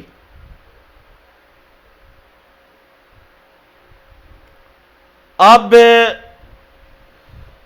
ہجرت کا پہلا سال گزرتا ہے، صحابہ کرام مسجد نبوی میں تشریف لاتے ہیں. نبی کریم صلی اللہ علیہ وسلم کے زیر تربیت مسلمانوں کی تعداد میں آئے دن اضافہ ہوتا رہتا ہے. مکہ سے بھی کوئی نہ کوئی مہاجر مدینہ منورہ آ کر مسلمانوں کے گروہ کے اندر اور مدینہ کے لوگوں میں شامل ہوتا رہتا ہے، یہاں تک کہ ہجرت کا دوسرا سال آ جاتا ہے. سورۃ الحج کی آیت نازل ہوتی ہے، اللہ رب العزت کی طرف سے جہاد اور قتال کی اجازت مل جاتی ہے. اذن للذین یقاتلون بانہم ظلموا وان اللہ علی نصرہم لقدیر. اجازت دے دی گئی ان لوگوں کو جن کے ساتھ لڑائی کی گئی، سبب یہ ہے کہ ان پر ظلم کیا گیا، ان کو اجازت دے دی گئی لڑنے کی. وَإِنَّ اللَّهَ عَلَى نَصْرِهِمْ لَقَدِيرٌ، اور اللہ ان کی مدد پر قدرت رکھتا ہے، لقادر ہے ان کی مدد پر. تو یاد رکھیے گا جہاد کا جو سب سے پہلا مقصد بتایا گیا نا وہ یہ تھا اپنا دفاع کرنا، اپنی جان، مال، عزت، آبرو، نسل کی حفاظت کرنا. یہ جہاد کا سب سے پہلا مقصد ہے. جہاد کا دوسرا مقصد جو پتہ چلتا ہے فتنے کو ختم کرنے اور دین اسلام کے غلبے کے لیے. اور سب سے بڑا فتنہ اللہ کی زمین میں اس کی بغاوت، اس کے ساتھ شرک، اس کی نافرمانی ہے. اللہ نے فرمایا وَقَاتِلُوهُمْ، ان سے قتال کرو، حَتَّى لَا تَكُونَ فِتْنَةٌ، یہاں تک کہ کوئی فتنہ باقی نہ رہے، اللہ کی بغاوت باقی نہ رہے. وَيَكُونَ الدِّينُ كُلُّهُ لِلَّهِ، اور دین سارا کا سارا اللہ کا ہو جائے. فَإِنِ انْتَهَوْا، پس اگر وہ رک جائیں، باز آ جائیں، فَإِنَّ اللَّهَ بِمَا يَعْمَلُونَ بَصِيرٌ، تو بے شک اللہ جو وہ عمل کرتے ہیں اس کو دیکھ رہا ہے. نمبر 3، جہاد کا تیسرا مقصد اللہ کے مومن بندوں کو گناہوں سے پاک کرنا. اللہ نے فرمایا ام حسبتم، کیا تم یہ گمان کر بیٹھے ہو ان تدخلوا الجنت، کہ تم جنت میں داخل ہو جاؤ گے، ولما یعلم اللہ الذین جاہدوا منکم، اور اللہ نے ابھی ان لوگوں کو تم میں سے جانا ہی نہیں جنہوں نے جہاد کیا، ویعلم الصابرین، اور اللہ صبر کرنے والوں ابھی تک وہ واضح نہیں ہوئے۔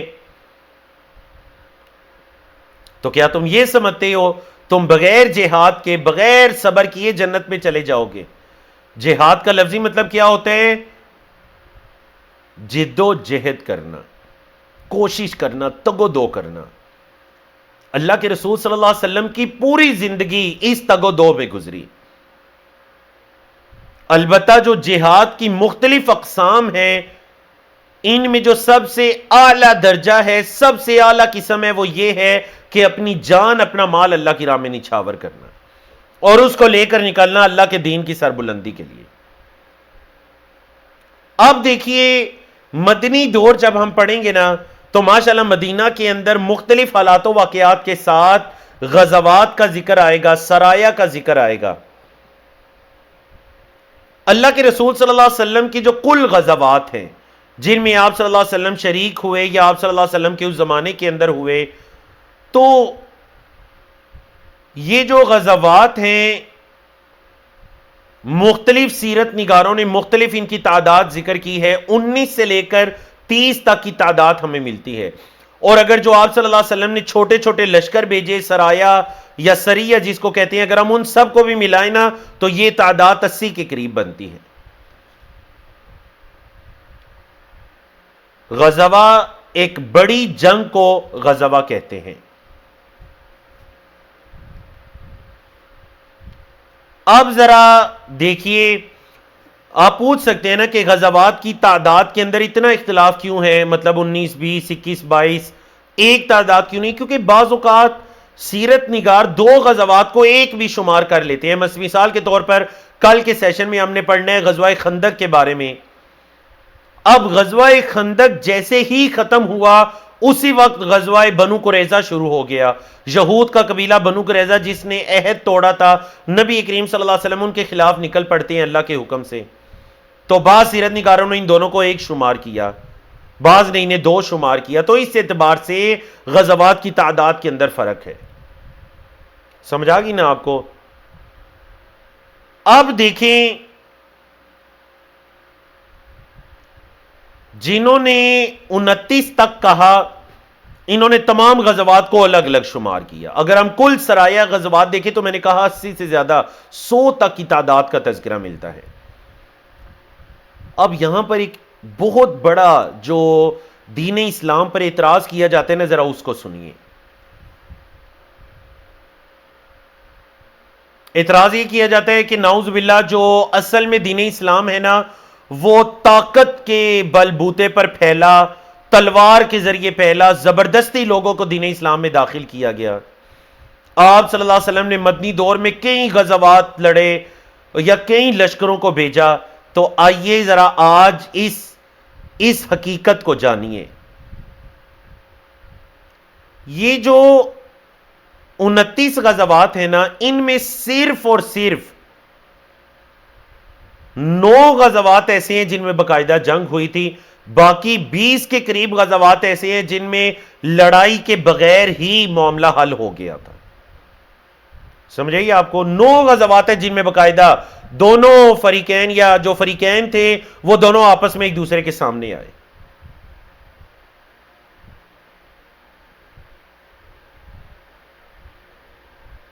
اور ان 9 میں جن میں لڑائی ہوئی تھی، ان 9 میں سے 7 وہ تھے جس میں اللہ کے رسول صلی اللہ علیہ وسلم اپنے دفاع کے لیے نکلے تھے، جیسے غزوہ بدر، غزوہ احد، غزوہ خندق۔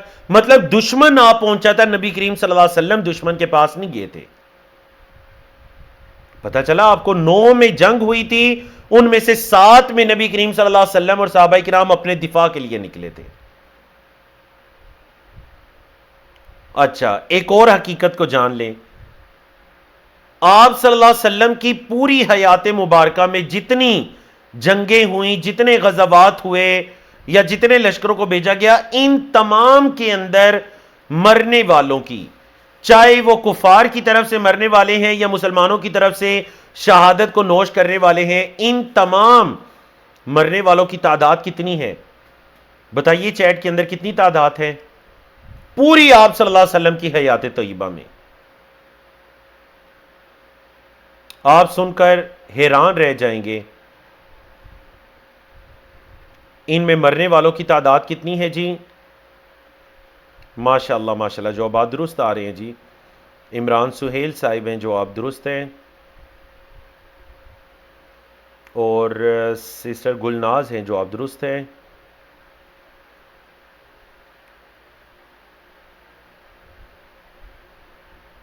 عبد القیوم ہیں، جواب درست ہے، بارک اللہ فیکم۔ ان تمام غزوات کے اندر جو مرنے والوں کی تعداد ہے نا، دونوں گروہوں کی طرف سے، چاہے مسلمان ہیں یا کفار ہیں، ان کی تعداد ہے 1000 سے بھی کم، تقریباً 1000۔ اچھا، ان 1000 میں سے 600 بنو قریظہ کے وہ یہودی ہیں جنہیں ان کے عہد توڑنے اور مسلمانوں کے خلاف سازشیں کرنے کی وجہ سے 600 جنگجو یہودیوں کو قتل کیا گیا تھا۔ اگر وہ بنو قریظہ کے 600 یہودی نکالیں تو پیچھے تعداد کتنی رہ جاتی ہے؟ 400 تعداد۔ اب ذرا اس کو کمپیر کیجئے گا، جو لوگ دین اسلام پر یہ اعتراض کرتے ہیں جنگ عظیم اول، جنگ عظیم دوم، جو بھی شاید جنہیں کوئی 100 سال کا عرصہ بھی نہیں گزرا، ذرا ان جنگوں کے ساتھ ان آپ صلی اللہ علیہ وسلم کی حیات مبارکہ کی جنگوں کو کمپیر کیجئے گا۔ جنگ عظیم اول، جنگ عظیم دو کے اندر مرنے والوں کی تعداد ملینز کے اندر ہے، ملینز کے اندر، ہزاروں یا لاکھوں میں نہیں، ملینز کے اندر۔ اللہ اکبر، یہ ہے آپ صلی اللہ علیہ وسلم کی زندگی، اور یہ ہے دین اسلام کے اندر جہاد کا کنسپٹ۔ تو اب ہم مدنی دور کے اندر مختلف غزوات کے بارے میں بھی پڑھیں گے، جس غزوے کے بارے میں بھی پڑھیں گے اس غزوے کا نام، کس سن میں ہوا، کس جگہ پر ہوا، فریقین۔ فریقین کا مطلب کیا ہوتا ہے؟ دو گروہ۔ دو گروہ کون سے تھے؟ ایک طرف تو ظاہر بات ہے ہر طرف مسلمان ہوں گے، تو مد مقابل کون تھا؟ لشکروں کی تعداد کتنی تھی؟ دونوں طرف سے سپہ سالار، اب ایک طرف سے تو اللہ کے رسول صلی اللہ علیہ وسلم ہوں گے، یا پھر آپ صلی اللہ علیہ وسلم نے کسی کو مقرر کر کے کوئی گروہ بھیجا، تو سپہ سالار کون ہے؟ دونوں طرف سے۔ اور اس جنگ کے اسباب کیا تھے، کیوں ہوئی؟ قرآن و حدیث میں اس غزوے کا ذکر کہاں کہاں پر ہے، اور اس کا نتیجہ کیا نکلا، شہداء یا مقتولین کی تعداد کتنی ہے؟ سمجھ آ گئی نا؟ ہر غزوے کو ہم اس طرح سے پڑھیں گے انشاءاللہ۔ اب ایک عظیم واقعہ پیش آیا مدنی دور کی ابتدا میں، اور وہ ہے جی تحویل قبلہ۔ وہ واقعہ کیا ہے؟ تحویل قبلہ۔ اب ہوا اس طرح کہ اللہ کے رسول صلی اللہ علیہ وسلم جب مکہ مکرمہ کے اندر نماز اور نوافل وغیرہ ادا کیا کرتے، تو اللہ کے رسول صلی اللہ علیہ وسلم مکہ مکرمہ میں ایسے کھڑے ہوا کرتے تھے کہ مسجد حرام، بیت اللہ بھی آپ کے سامنے ہوتا اور بیت المقدس کی طرف بھی رخ ہوتا۔ لیکن جب مدینہ منورہ تشریف لائے، چونکہ مدینہ مکہ مکرمہ کے شمال میں تھا، تو اب مدینہ منورہ تشریف لائے، اب اگر اللہ کے رسول صلی اللہ علیہ وسلم بیت المقدس کی طرف رخ کرتے ہیں تو بیت اللہ کی طرف پیٹھ ہوتی ہے، بیت اللہ کی طرف رخ کرتے ہیں تو بیت المقدس کی طرف پیٹھ ہوتی ہے۔ ابتدائی دور کے اندر مسلمانوں کا جو قبلہ تھا، ہجرت کے پہلے سال میں اور ہجرت کے دوسرے سال کے شروع کے 2 مہینوں میں، تقریباً یہ 14 مہینے تک مسلمان بیت المقدس کی طرف ہی رخ کر کے نمازیں پڑھتے رہے۔ لیکن اللہ کے رسول صلی اللہ علیہ وسلم کی شدید خواہش تھی کہ ہمارے قبلے کو بیت اللہ کی طرف پھیر دیا جائے۔ اور یاد رکھیے گا، یہود کی کتابوں میں یہ بھی لکھا ہوا تھا کہ جو آخری نبی آئیں گے نا، وہ قبلے کو بیت المقدس سے بیت اللہ کی طرف پھیریں گے۔ سب سے بڑے سازش کرنے والے بھی وہی تھے کہ محمد صلی اللہ علیہ وسلم ہر معاملے میں ہماری مخالفت کر رہے ہیں، پہلے ہمارا اور ان کا قبلہ ایک تھا بیت المقدس، اب دیکھو انہوں نے اپنا قبلہ بھی بیت اللہ کی طرف کر لیا، حالانکہ ان کی کتابوں میں یہ درج تھا۔ تو ہجرت کے دوسرے سال ہجرت کے دوسرے سال میں رجب کے مہینے میں اللہ رب العزت کی طرف سے یہ آیات نازل ہو جاتی ہیں، قد نرا تقلب وجہک فی السماء۔ اس سے اللہ رب العزت کی اپنے نبی کریم صلی اللہ علیہ وسلم سے محبت بھی پتہ چلتی ہے۔ اے پیارے، ہم آپ کے چہرے کے پھرنے کو دیکھ رہے تھے آسمانوں کی طرف، فَلَنُوَلِّيَنَّكَ قِبْلَةً تَرْضَىٰ، ہم ضرور آپ کو اس قبلے کی طرف پھیر دیں گے جو آپ کو پسند ہے۔ فَوَلِّ وَجْهَكَ شَطْرَ الْمَسْجِدِ الْحَرَامِ، پھیر لیجئے اپنے چہرے کو مسجد حرام کی طرف۔ وَحَيْثُ مَا كُنْتُمْ فَوَلُّوا وُجُوهَكُمْ شَطْرًا، جہاں کہیں بھی تم ہو اپنے چہروں کو مسجد حرام کی طرف پھیر لو۔ وَإِنَّ الَّذِينَ أُوتُوا الْكِتَابَ، اور بے شک وہ لوگ جنہیں کتاب دی گئی، یہود و نصارہ، لَيَعْلَمُونَ، البتہ وہ جانتے ہیں، انہیں پتہ ہے، أَنَّهُ الْحَقُّ مِن رَبِّهِمْ، کہ یہ ان کے رب کی طرف سے حق ہے۔ وَمَا اللَّهُ بِغَافِلٍ عَمَّا يَعْمَلُونَ، اور جو وہ کر رہے ہیں اللہ اس سے غافل نہیں ہے۔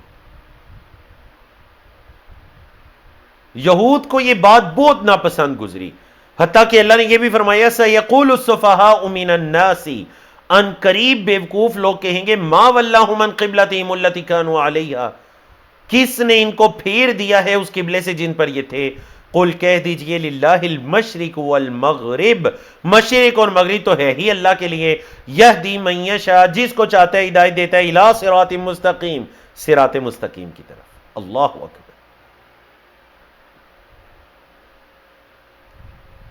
اب ہجرت کا دوسرا سال ہے، شعبان کا مہینہ ہے، رمضان سے ایک مہینہ پہلے شعبان کا مہینہ ہے، اور اس کے اندر رمضان المبارک کی فرضیت نازل ہوتی ہے سورۃ البقرہ میں، اور روزہ اس سے پہلی امتوں میں بھی تھا، مشروع عمل تھا، لیکن انہوں نے اس میں اپنی اصل شریعت سے ہٹ کر کیا کر لی تھی؟ تحریف اور تبدیلی کر لی تھی۔ اللہ نے فرمایا یا ایھا الذین آمنوا کتب علیکم الصیام کما کتب علی الذین من قبلکم لعلکم تتقون۔ رمضان کی بے شمار خصوصیات ہیں، جن میں لیلۃ القدر ہے، قیام اللیل ہے، اعمال کا اجر و ثواب بڑھ جانا، جنت کے دروازے کھل جانا، جہنم کے دروازے بند ہو جانا، یہ سب شامل ہے۔ اور الحمدللہ اللہ کی توفیق سے ہم گزشتہ 3 رمضان المبارک سے رمضان المبارک کے اندر انڈرسٹینڈ قرآن گلوبل کی طرف سے دورہ قرآن کا بھی اہتمام کرتے ہیں، تو انشاءاللہ امید ہے کہ آنے والے رمضان میں اس دورہ قرآن میں بھی آپ سب ہمارے ساتھ ہوں گے انشاءاللہ۔ اللہ اکبر۔ تو یہ رمضان کی فرضیت کب ہوئی؟ ہجرت کے دوسرے سال شعبان کے مہینے میں۔ اب ہم آتے ہیں ٹاپک 67 کی طرف، اور یہ ٹاپک ہے جی غزوہ بدر سے پہلے کے سرایا اور غزوات۔ غزوہ بدر سے پہلے جو آپ صلی اللہ علیہ وسلم نے کچھ غزوات میں شرکت کی یا پھر کچھ لشکروں کو بھیجا، سریہ ایک چھوٹے لشکر کو کہتے ہیں جسے آپ صلی اللہ علیہ وسلم بھیجا کرتے تھے۔ ابھی مسلمان غالب نہیں آئے تھے، تو اللہ کے رسول صلی اللہ علیہ وسلم گویا کہ آنے والے دنوں کے لیے مسلمانوں کی تربیت بھی کر رہے تھے، عملی تربیت ہو رہی تھی مسلمانوں کی۔ جو لشکر بھیجے گئے ان کے اندر حضرت حمزہ نبی کریم صلی اللہ علیہ وسلم کے چچا ہے، ان کی سرپرستی میں ایک چھوٹا لشکر بھیجا گیا سریہ۔ عبیدہ بن حارث ہیں، یہ اللہ کے رسول صلی اللہ علیہ وسلم کے چچا کے بیٹے ہیں، ان کی سرپرستی میں ایک لشکر بھیجا گیا۔ عبداللہ بن جحش ہیں، ان کی سرپرستی میں ایک لشکر بھیجا گیا۔ ان تینوں کے بھیجنے کا مقصد کیا تھا کہ قریش کے تجارتی قافلوں کو روکنا، لیکن ان تینوں کے اندر کوئی خاص جنگ وغیرہ نہیں ہوئی تھی۔ سریہ عبیدہ کے اندر مسلمانوں نے کچھ تیر وغیرہ پھینکے تھے جس سے کچھ مشرکین زخمی ہوئے۔ غزوہ بدر سے پہلے کچھ ایسے غزوات تھے جن میں اللہ کے رسول صلی اللہ علیہ وسلم نے بذات خود بھی شرکت کی۔ غزوہ ابوا ہے، غزوہ عشیرہ ہے، غزوہ صفوان ہے، لیکن ان کے اندر کوئی بڑی جنگ لڑائی نہیں ہوئی تھی، یہاں تک کہ غزوہ بدر وقوع پذیر ہوتا ہے۔ غزوہ بدر، غزوے کا نام غزوہ بدر، سن ہجری 2 سن ہجری 17 رمضان المبارک، 2 سن ہجری 17 رمضان المبارک۔ کہاں پر ہوا؟ میدان بدر، جو کہ مدینہ منورہ سے تقریباً شاید 100 کلومیٹر یا اس کے قریب کا جو ایک شہر آباد تھا بدر، یا اس وقت وہاں پر کچھ آبادی تھی، بدر کا مقام یہ وہاں پر ہوا۔ فریقین کون تھے جی؟ فریق اول تھے مسلمان اور فریق دوم تھے مشرکین مکہ۔ سپہ سالار کون تھے؟ مسلمانوں کی طرف سے نبی کریم صلی اللہ علیہ وسلم اور مشرکین کے ابو جہل۔ اسباب کیا تھے اس غزوے کے؟ کیوں یہ جنگ ہوئی جو کہ دین اسلام کی پہلی باقاعدہ بڑا غزوہ جس سے حق و باطل میں فرق ہو گیا یہ کہلایا؟ سبب یہ تھا کہ مشرکین مکہ کا تجارتی ایک بڑا قافلہ جو ساز و سامان سے لیس تھا وہ شام سے واپس مکہ کی طرف لوٹ رہا تھا۔ تو اللہ کے رسول صلی اللہ علیہ وسلم نے یہ ارادہ کیا کہ آپ صلی اللہ علیہ وسلم جا کر اس قافلے کو نقصان پہنچائیں تاکہ مشرکین مکہ آئندہ مکہ کے اندر جو مسلمان موجود ہیں ان کو کوئی نقصان نہ پہنچائے۔ انہیں یہ ڈر ہو کہ اگر ہم نے مکہ کے مسلمانوں کے ساتھ کچھ برا کیا تو مدینہ میں جو مسلمان بیٹھے ہیں ہمارے شام کے تجارتی قافلوں کو وہ کبھی بھی مدینہ کے پاس سے نہیں گزرنے دیں گے صحیح سلامت۔ سمجھ آئیے آپ کو؟ قرآن و حدیث میں اس غزوے کا ذکر سورۃ الانفال میں ہے، سورۃ آل عمران میں ہے، سورۃ الحج میں ہے، سورۃ القمر وغیرہ میں ہے۔ کیا فرمایا اللہ نے؟ اذ تستغیثون ربکم فاستجاب لکم۔ اس وقت کو یاد کرو جب تم اپنے رب سے مدد مانگ رہے تھے، اس نے تمہاری دعا کو قبول کیا۔ انی ممدکم بألف من الملائکۃ مردفین، کہ تمہیں میں بڑھانے والا ہوں تمہیں 1000 فرشتوں کے ساتھ جو لگاتار پے در پے آنے والے ہیں۔ اذ یغشیکم النعاس امنۃ، جب تم پر اونگ طاری ہو گئی، اور یہ اللہ رب العزت نے امن کے طور پر تم پر اونگ نے تمہیں، اللہ رب العزت کی طرف سے یہ تھا کہ اونگ نے تمہیں آ کر اونگ نے تمہیں ڈانپ لیا، وہ تم پر طاری ہو گئی۔ وَيُنَزِّلُ عَلَيْكُم مِّنَ السَّمَاءِ مَاءً، نہ صرف اونگ بلکہ وہ اللہ تم پر نازل کرا تھا آسمان سے پانی، لِيُطَهِّرَكُم بِهِ، تاکہ وہ اللہ تمہیں اس سے پاک کر دے۔ وَيُذْهِبَ عَنكُم رِجْسَ الشَّيْطَانِ، اور جو کوئی شیطان کا حصہ ہے اس کا وسوسہ اللہ تم سے لے جائے۔ وَلِيَرْبِطَ عَلَى قُلُوبِكُمْ، اور اللہ تمہارے دلوں کو ربط سے ہے مضبوط کر دے۔ وَيُثَبِّتَ بِهِ الْأَقْدَامَ، اور اللہ تمہارے قدموں کو مضبوط کر دے۔ مطلب وہ جو بارش ہوئی تو مسلمان جس طرف تھے وہ ریت کا ایریا تھا، تو ریت کے ایریے میں کیا ہوا کہ مسلمانوں کے قدم جمنا شروع ہو گئے، کیونکہ ریت پر جب بارش پڑتی ہے تو ریت کچھ سخت ہو جاتی ہے، قدم اس کے اندر دستے نہیں ہیں۔ اور مشرکین مکہ کی جو طرف تھی وہ سب مٹی والی طرف تھی، وہاں پر جب بارش پڑی تو وہاں پھسلن اور کیچڑ وغیرہ شروع ہو گیا۔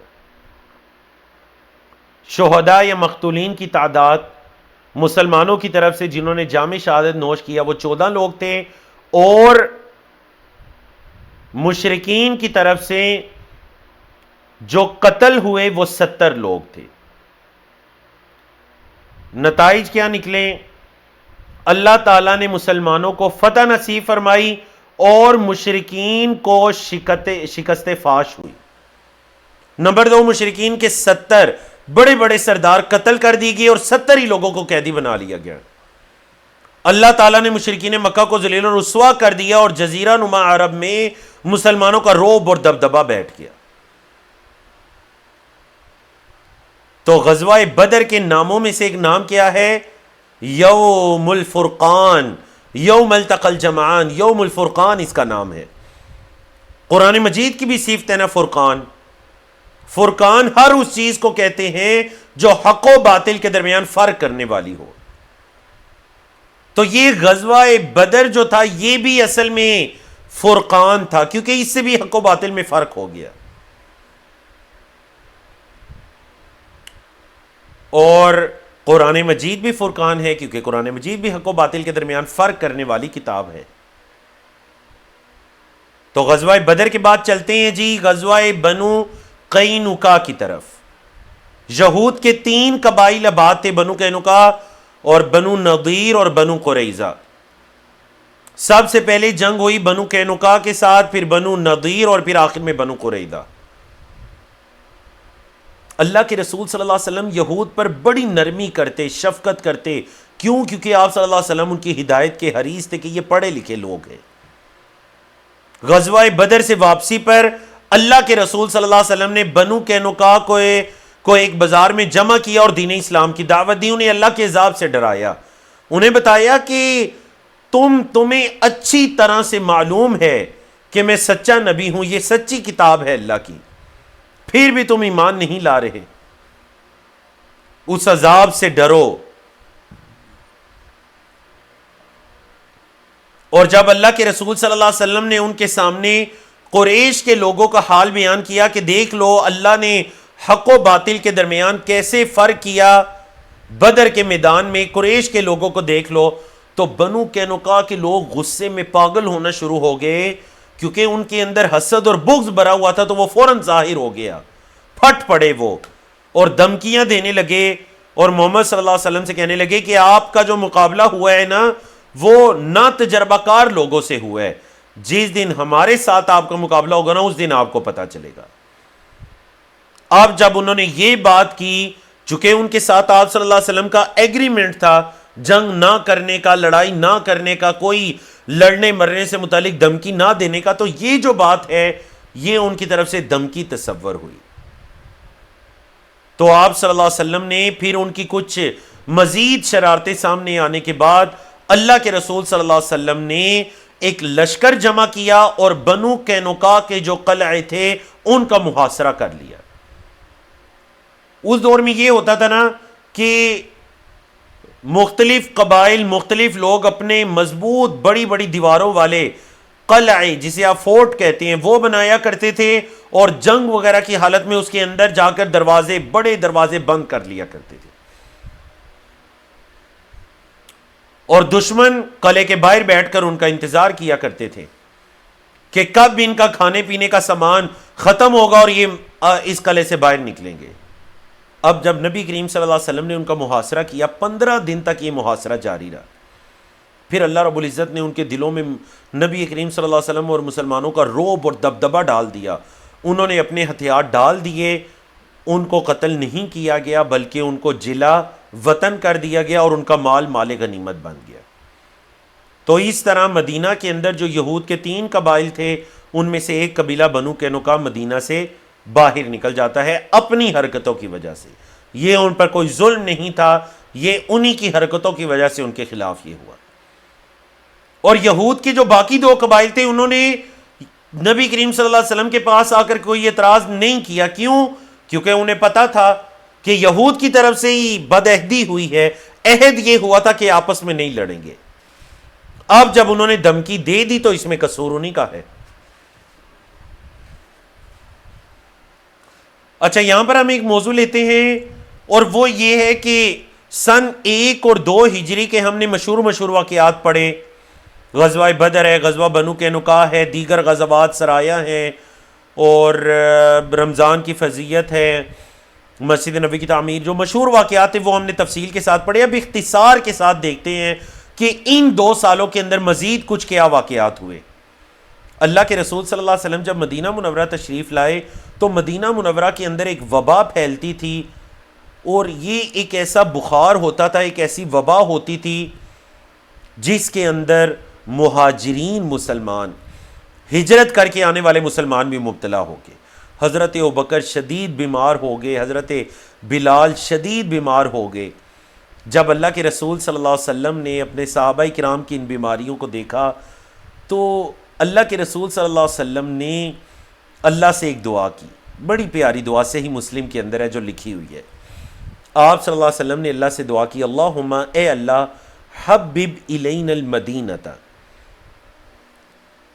اے اللہ مدینے کو ہمارا محبوب بنا دے. کما حببت مکہ و اشد، جیسے اللہ تو نے مکہ کو ہمارا محبوب بنایا یا اس سے بھی زیادہ. وصححھا، اور اے اللہ مدینے کو صحیح کر دے، اس کی یہ بیماریاں وبائیں ختم ہو جائیں. وبارک لنا فی صاعھا ومدھا، صاع مد یہ پیمانے تھے جس طرح کسی بھی چیز کو تولنے یا ماپنے کا پیمانہ ہوتا ہے. تو آپ صلی اللہ علیہ وسلم نے فرمایا اللہ مدینہ کے صاع اور مد کے اندر برکت عطا کر دے. وحول حماھا الی الجحفہ، اے اللہ مدینے کی آبادی کے باہر جو ایک جحفہ نامی جگہ ہے نا، اے اللہ مدینے کی بیماریوں کو، اس کے بخار وباؤں کو وہاں منتقل کر دے. اللہ رب العزت نے نبی کریم صلی اللہ علیہ وسلم کی اس دعا کو شرف قبولیت سے نوازا، دعا قبول ہو جاتی ہے. یہ بھی ایک واقعہ تھا. دوسرا واقعہ یہ کہ جو ہجرت کا پہلا سال ہے شوال کے مہینے میں حضرت عائشہ رضی اللہ تعالیٰ عنہ کی رخصتی ہوتی ہے. اور کون حضرت عائشہ؟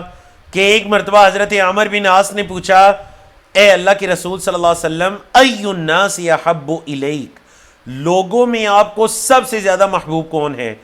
قالا، تو آپ صلی اللہ علیہ وسلم فرمایا عائشہ، اے عمر مجھے لوگوں میں سب سے زیادہ محبوب عائشہ ہے.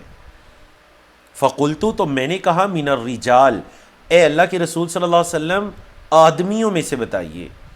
فقالا، تو آپ صلی اللہ علیہ وسلم نے فرمایا ابوہا، حضرت عائشہ کے والد ابوبکر صدیق. قلتو، کہتے ہیں ثم من، میں نے کہا پھر کون؟ حضرت عمر بن عاص پوچھتے ہیں میں نے کہا پھر کون؟ تو آپ صلی اللہ علیہ وسلم نے فرمایا پھر عمر بن خطاب ہیں حضرت ابوبکر صدیق کے بعد. فعد رجالا، تو اسی طرح نبی کریم صلی اللہ علیہ وسلم نے کچھ مزید نام گنوائے جب انہوں نے بار بار کہا ثم من ثم من ثم من. تو یہ باپ بیٹی کی فضیلت ہے. اللہ کے رسول صلی اللہ علیہ وسلم کے ہاں مردوں میں سب سے محبوب والد گرامی حضرت ابوبکر صدیق، اور اوورآل یا عورتوں میں سب سے محبوب زوجہ محترمہ حضرت عائشہ صدیقہ رضی اللہ تعالیٰ عنہ.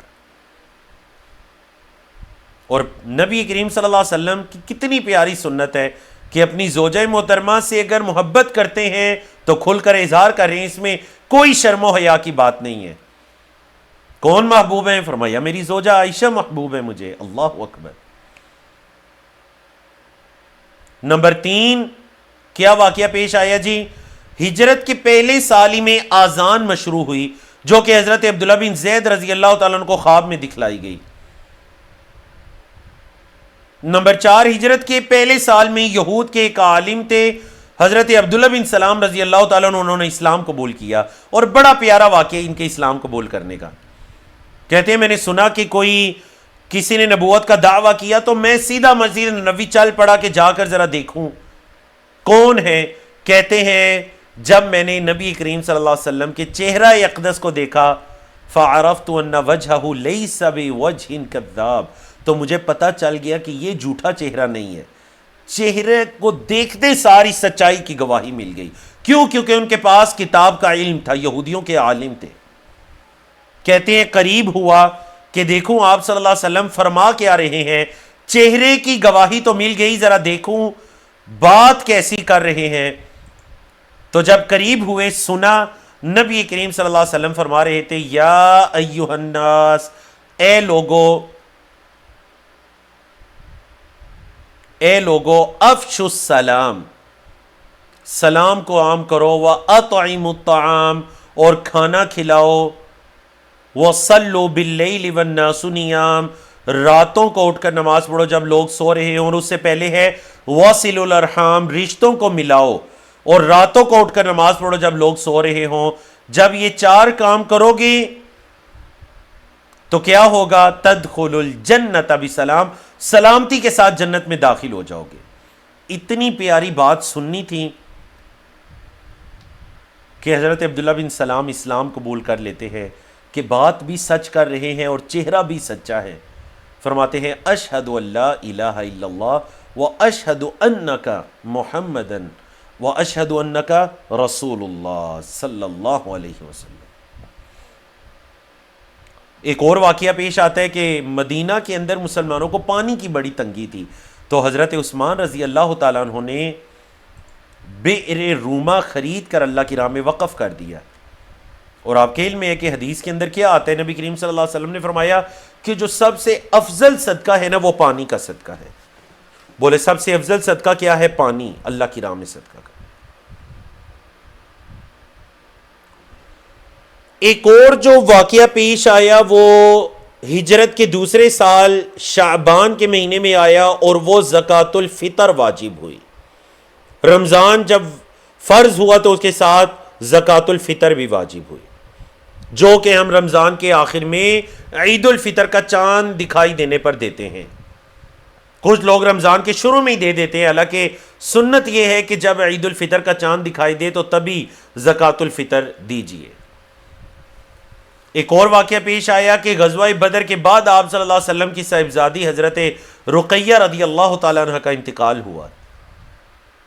ایک اور واقعہ کہ مدینہ منورہ کے اندر پہلی عید الفطر ہوئی، اور اس عید کی خوشی اور غزوہ بدر کی خوشی دونوں شامل ہو جاتی ہیں، کیونکہ غزوہ بدر بھی رمضان میں ہوا تھا اور رمضان مکمل ہوا تو عید الفطر ہے. ایک اور واقعہ پیش آیا، ہجرت کے دوسرے سال اللہ کے رسول صلی اللہ علیہ وسلم نے حضرت علی رضی اللہ تعالیٰ عنہ کا نکاح اپنی صاحبزادی حضرت فاطمہ رضی اللہ تعالیٰ عنہ سے کروایا.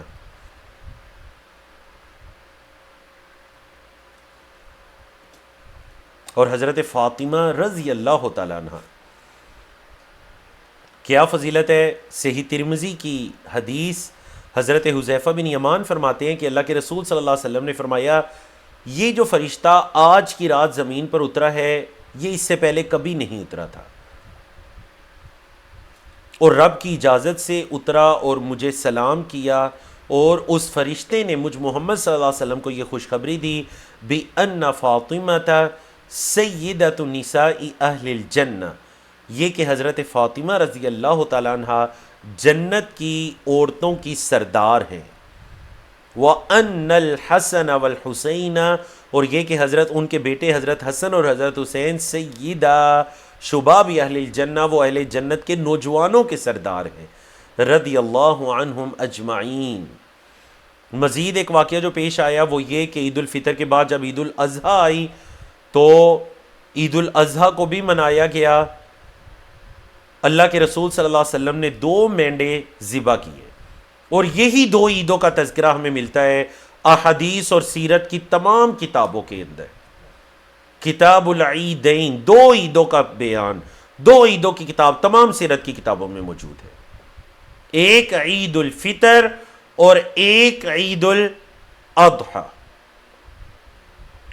چلتے ہیں جی اپنے آخر کے 5 ٹاپکس کی طرف. ٹاپک 71 ہے اور یہ ہے کعب بن اشرف کا قتل. مدینے کا ایک مالدار یہودی تھا، دیگر یہود کی طرح اللہ کے رسول صلی اللہ علیہ وسلم اور مسلمانوں سے شدید نفرت کیا کرتا تھا. غزوہ بدر کی فتح کے بعد اس کا عناد، اس کا بغض، حسد مزید بڑھ گیا. اب یہ سردار تھا مدینہ کا.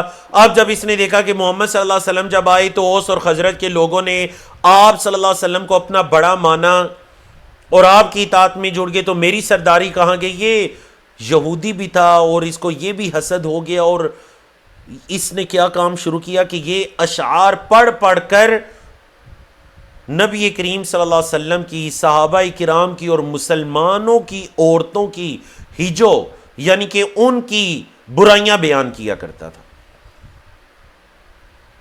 اللہ کے رسول صلی اللہ علیہ وسلم کا مذاق اڑاتا، گستاخ تھا آپ صلی اللہ علیہ وسلم کا.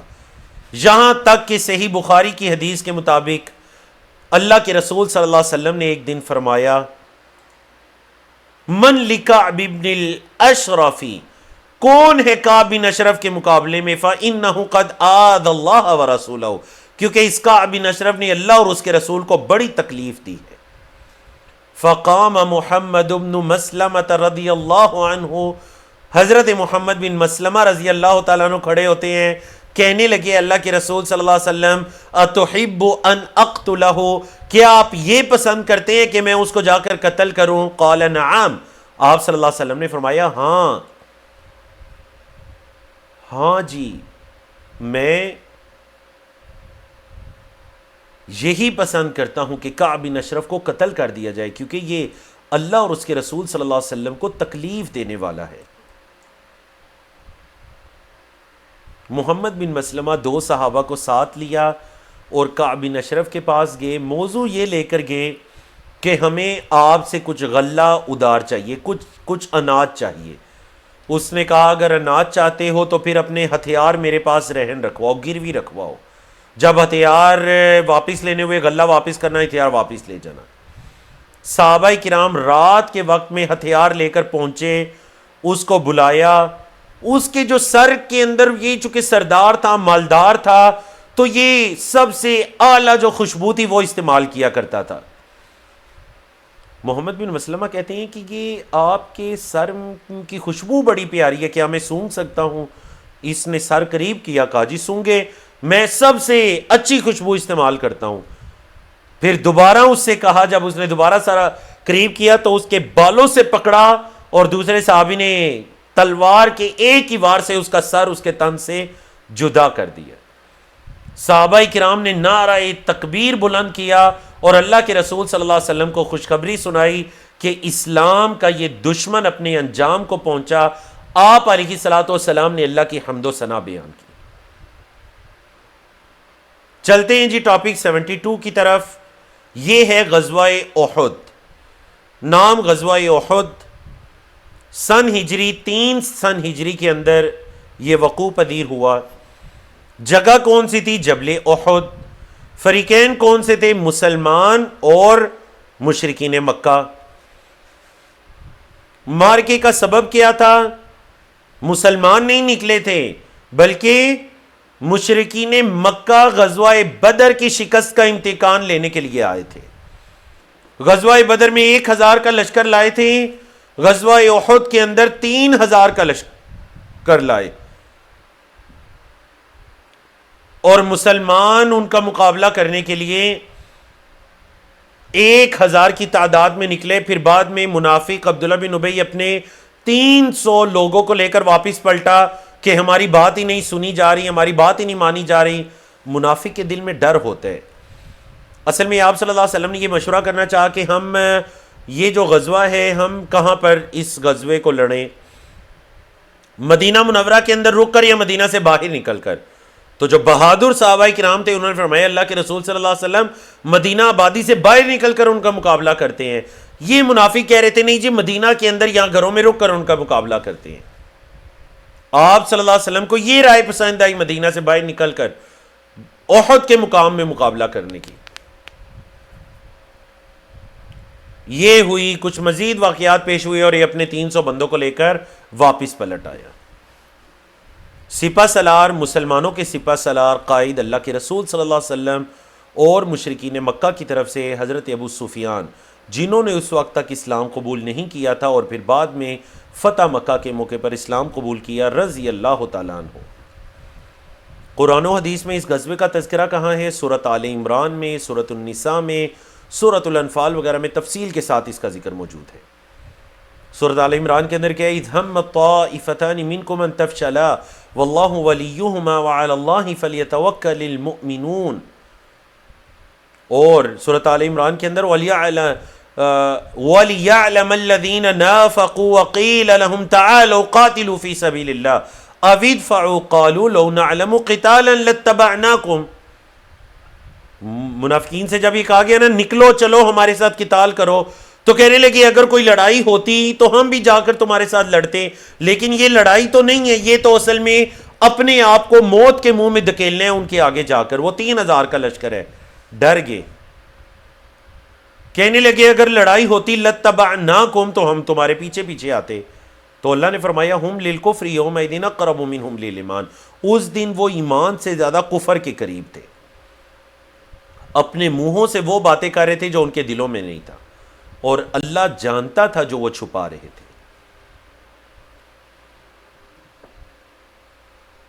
دو جماعتوں کا تذکرہ ہے نا، اذ ہم طائفتانی، تو اس سے مراد ایک تو جو خالص منافق تھے، جو سچے دل سے ایمان ہی نہیں لائے تھے، وہ ڈر رہے تھے، اور دوسرے بعض صدقے دل سے ایمان لانے والے تو تھے، لیکن ظاہری طور پر انہوں نے اس رائے کو پسند کیا کہ مدینہ منورہ کے اندر رک کر مقابلہ کیا جائے۔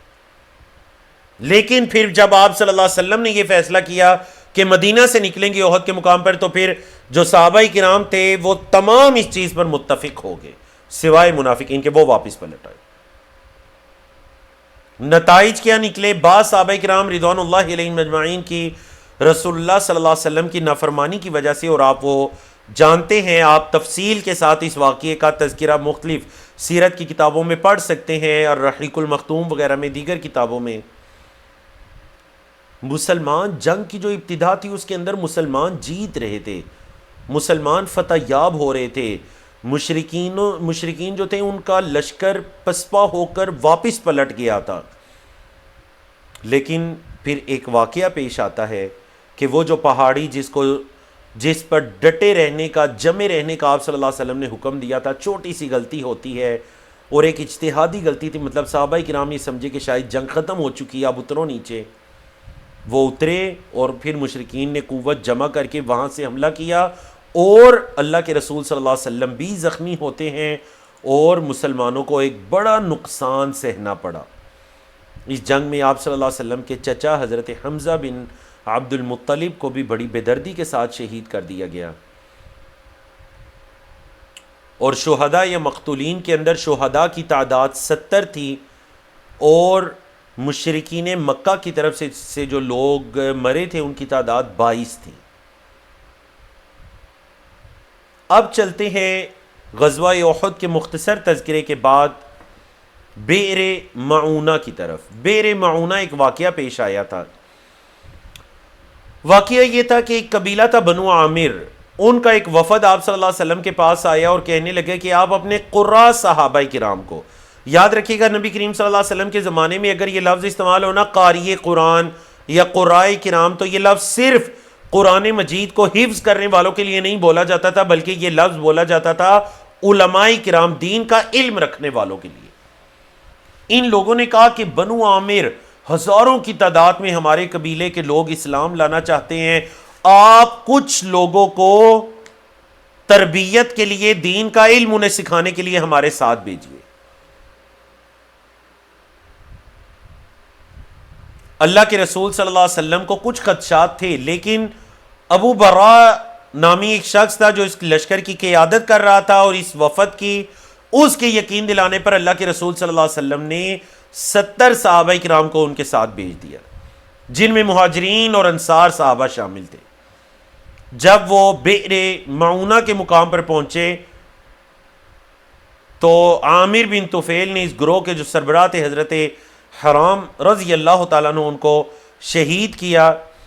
پھر قریب آباد قبیلہ بنو سلیم اور اس میں رعل، ذکوان، اسیہ نامی تمام قبائل کو جمع کیا، اور اس نے ان 70 قراء کرام، علماء کرام، صحابہ کرام کو شہید کیا، جن میں سے صرف ایک صحابی حضرت عامر بن امیہ بچے، جنہوں نے جا کر اللہ کے رسول صلی اللہ علیہ وسلم کو اطلاع دی۔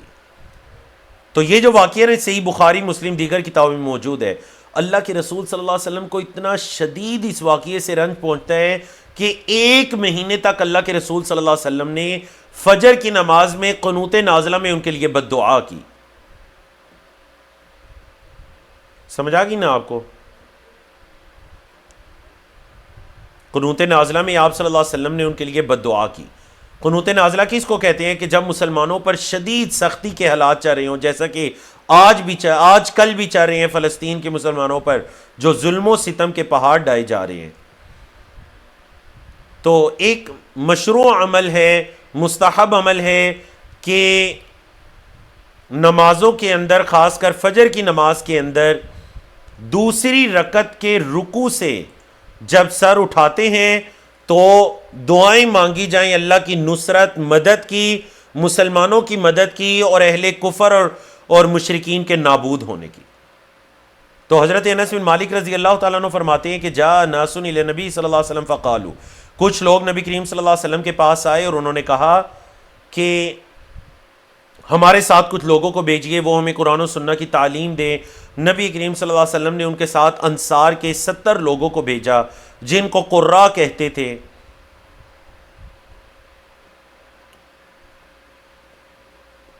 حضرت انس فرماتے ہیں ان میں میرے ماموں حضرت حرام بھی تھے۔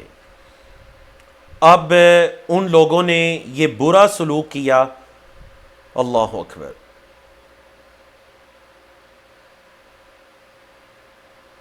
یہ تفصیلی واقعہ صحیح بخاری اور دیگر سیرت کی تمام کتابوں میں موجود ہے۔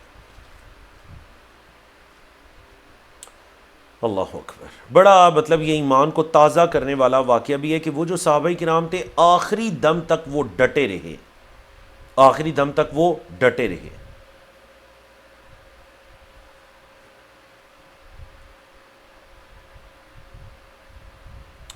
آج کے ہمارے سیکنڈ لاسٹ ٹاپک کی طرف جاتے ہیں اور وہ 74 ہے، غزوہ بنو نضیر۔ یہود کا دوسرا قبیلہ ہے، پہلا ہم نے پڑھا بنو قینقاع، دوسرا قبیلہ ہے بنو نضیر۔ یہ غزوہ پیش آیا جی سن 4 ہجری میں، ہجرت کے چوتھے سال، مدینہ منورہ کے اندر، چونکہ وہ قبیلہ مدینہ منورہ میں آباد تھا۔ فریقین کون تھے؟ فریق اول مسلمان اور فریق دوم بنو نضیر قبیلہ کے یہودی۔ اسباب کیا بنے جی اس کے؟ بنو نضیر قبیلے کے یہودیوں کی مسلمانوں سے کیے گئے وعدوں کی خلاف ورزی اور نعوذ باللہ رسول اللہ صلی اللہ علیہ وسلم کو شہید کرنے کی سازش۔ وہ جو آپ علیہ الصلوۃ والسلام کو یہودی عورت نے گھر بلا کر زہر آلود کھانا دیا، وہ بنو نضیر سے ہی تعلق رکھنے والی تھی۔ قرآن و حدیث میں اس غزوے کا ذکر سورۃ الحشر کے اندر تقریباً سورت کے اکثر حصے میں اسی غزوے کا تذکرہ ہے۔ نبی کریم صلی اللہ علیہ وسلم نے جو یہود تھے ان کے قلعے کا محاصرہ کیا، بنو نذیر، پھر راضی ہوئے کہ وہ مدینہ منورہ کو چھوڑ کر باہر چلے جائیں گے، جلا وطن کر دیا گیا ان کو۔ یہودی اسلحہ اور جتنا سامان اونٹوں پر لاد کے لے جا سکتے تھے وہ لے جا جائیں اور باقی سامان چھوڑ دیں اور اپنے بیوی بچوں کو لے کر مدینہ سے نکل جائیں۔ تو بنو نذیر کے جو ہتھیار پیچھے رہ گئے تھے، گھر، زمین، ان کے باغات، اللہ کے رسول صلی اللہ علیہ وسلم نے اپنے قبضے میں لے کر مسلمانوں کے درمیان مال غنیمت کے طور پر ان کو تقسیم کر دیا۔ تو آج کا ہمارا جو آخری موضوع ہے 75، غزوہ بدر الاخرہ یا غزوہ بدر الصغریٰ۔ غزوہ بدر کے بعد ایک اور واقعہ پیش آیا، بلکہ غزوہ احد کے بھی بعد کا ہے۔ ہجرت کے چوتھے سال شعبان کے مہینے میں یہ واقعہ پیش آیا۔ واقعہ یہ تھا کہ جو حضرت ابو سفیان تھے انہوں نے اللہ کے رسول صلی اللہ علیہ وسلم کو اگلے سال دوبارہ بدر کے مقام پر آنے کا ایک دھمکی دی تھی، ایک کہا تھا۔ تو ہجرت کے چوتھے سال شعبان کے مہینے میں ابو سفیان جو تھے وہ 2000 کا لشکر لے کر بدر کے مقام پر آئے، بلکہ پہنچے نہیں، آنے کا ارادہ کیا۔ اللہ کے رسول صلی اللہ علیہ وسلم بھی 1500 صحابہ کرام کو لے کر بدر کے مقام کی طرف نکلے، لیکن اللہ نے ان مشرکین کے دل میں رعب ڈال دیا، دبدبہ ڈال دیا۔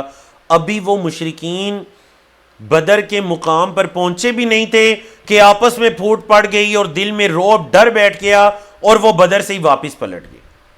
مسلمانوں نے 8 دن تک بدر میں ان کا انتظار کیا، قیام کیا، اور پھر پوری شان و شوکت کے ساتھ فاتحانہ حیثیت سے واپس پلٹے، اور پورے عرب کے اندر مسلمانوں کے تذکرے ہونے لگے کہ مسلمان اتنی قوت کو پکڑ چکے ہیں کہ مشرکین مکہ ان کا مقابلہ کرنے کے لیے بھی تیار نہیں ہو رہے۔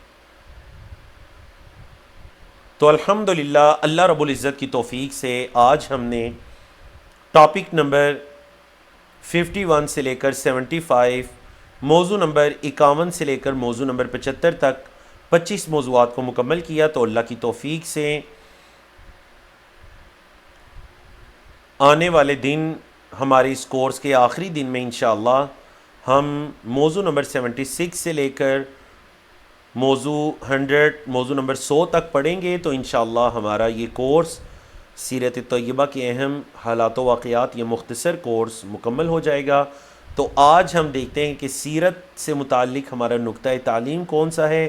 تو نقطہ تعلیم وہی ہے جس کا تذکرہ ہمارے آج کے کورس میں بھی گزرا، اور وہ ہے حضرت سراقہ بن مالک رضی اللہ تعالیٰ عنہ۔ جب یہ نبی کریم صلی اللہ علیہ وسلم کے قریب آئے آپ کے پیچھا کرتے ہوئے، موجودہ سعودی عرب کے اندر ایک جگہ ہے، ایک شہر ہے، چھوٹا سا انڈسٹریل ایریا ہے جس کا نام ہے رابغ نامی جگہ۔ رابغ یہ وہ جگہ تھی جس جگہ پر سراقہ بن مالک نے اللہ کے رسول صلی اللہ علیہ وسلم تک یہ پہنچ گئے تھے۔ اب جب یہ پہنچے، ایک مرتبہ ان کے گھوڑے کے جو تھے نا پاؤں وہ زمین میں دھس جاتے ہیں۔ نبی کریم صلی اللہ علیہ وسلم نے ان کو کچھ نہیں کہا۔ انہوں نے سمجھا شاید اتفاق ہے کہ گھوڑے کے پاؤں زمین میں دھسے۔ جب گھوڑا دوبارہ سے صحیح اپنے قدموں پر کھڑا ہوا تو انہوں نے دوبارہ سے حملہ کرنے کا ارادہ کیا۔ نبی کریم صلی اللہ علیہ وسلم کے قریب ہونا چاہا، گھوڑا دوبارہ زمین کے اندر اس کے پاؤں دھس جاتے ہیں۔ تب جا کر حضرت سراقہ کو یقین ہو گیا کہ یہ سچے رسول ہے اور ان کے ساتھ اللہ کی مدد ہے، کہ میں کوشش کے باوجود ان کے قریب نہیں ہو پا رہا۔ تب حضرت سراقہ کہنے لگے کہ اے اللہ کے رسول صلی اللہ علیہ وسلم، مجھے یہ یقین ہو گیا ہے کہ آپ سچے اللہ کے رسول ہیں، تو مجھے یہ امان لکھ کر دیجئے کہ جب آپ کا دین غالب آئے گا تو آپ مجھے کچھ نہیں کہیں گے، اور اس کے بدلے میں اس راستے میں جتنے مشرکین آپ کی تلاش میں آ رہے ہیں، میں ان سب کو جا کر یہ کہتا ہوں کہ میں بہت دور تک ہو کر آیا ہوں، آگے کوئی بھی نہیں ہے، واپس چلو، تو میں آپ کی یہ مدد اعانت کروں گا۔ اللہ کے رسول صلی اللہ علیہ وسلم نے انہیں امان لکھ کر دے دیا۔ پھر نبی کریم صلی اللہ علیہ وسلم نے انہیں یہ ایک بات کہی کہ اے سراقہ، کیف بک، وہ دن کیسا ہوگا، اذ لبست سواری کسرا، کہ اے سراقہ وہ دن کیسا ہوگا، اذ لبست یا لبست، جب تو کسرا کے کنگن پہنے گا۔ اے سراقہ وہ دن کیسا ہوگا جب تو کسرا کے کنگن پہنے گا۔ اب حضرت سراقہ بڑے حیران ہوئے۔ دیکھیں نا کہ ایک طرف اللہ کے رسول صلی اللہ علیہ وسلم اپنی جان کو بچاتے ہوئے اہل و عیال سب کو مکہ مکرمہ کے اندر چھوڑ کر حضرت ابوبکر صدیق کی رفاقت میں مدینہ منورہ جا رہے ہیں، اور مجھے خوشخبری کیا دے رہے ہیں کہ اے سراقہ وہ دن کیسا ہوگا کہ جب تو کسرا کے کنگن پہنے گا۔ ٹھیک ہے جی، اللہ اکبر۔ تو یہ جو آپ صلی اللہ علیہ وسلم کی خوشخبری تھی، پیشن گوئی تھی، یہ سچ ثابت ہوتی ہے حضرت عمر بن خطاب رضی اللہ تعالیٰ عنہ کے دور میں۔ جب کسرا ہلاک ہوتا ہے، روم فارس کی سلطنتیں حضرت عمر کے قدموں میں ڈھیر ہوتی ہیں رضی اللہ تعالیٰ عنہ، اور وہ کنگن کسرا کے آتے ہیں مال غنیمت کے اندر، تو کیونکہ سارے صحابہ نے یہ خوشخبری حضرت سراقہ کے لیے سن رکھی تھی، نبی کریم صلی اللہ علیہ وسلم کی زبان رسالت سے حضرت ابوبکر صدیق نے سن رکھی تھی، دیگر صحابہ کرام کے علم میں تھا، تو حضرت عمر بن خطاب رضی اللہ تعالیٰ نے حضرت سراقہ کو بلا بھیجا کہ یا سراقہ آؤ اور ان کنگنوں کے حقدار تم ہو۔ وہ سونے کے کنگن جب حضرت سراقہ ہاتھوں میں پکڑتے ہیں، زاروں قطار رونا شروع ہو جاتے ہیں۔ اس دن نبی کریم صلی اللہ علیہ وسلم تو موجود نہیں تھے، لیکن آپ صلی اللہ علیہ وسلم کی پیشن گوئی سچ ثابت ہو جاتی ہے۔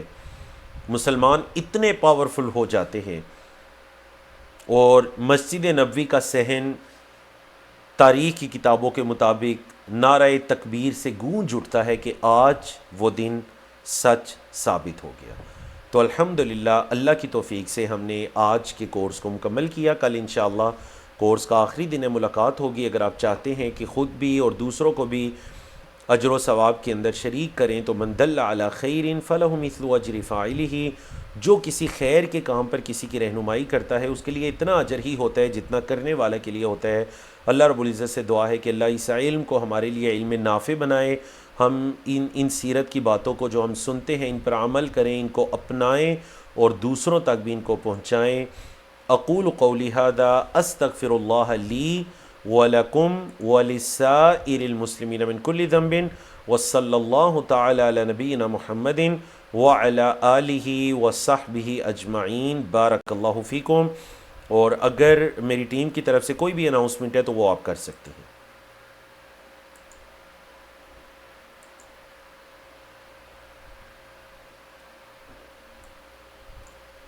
اس سے کوئی خاص اناؤنسمنٹ نہیں، بس ایک پول کا جو آنسر تھا وہ غلط مارک کر دیا گیا تھا، تو وہ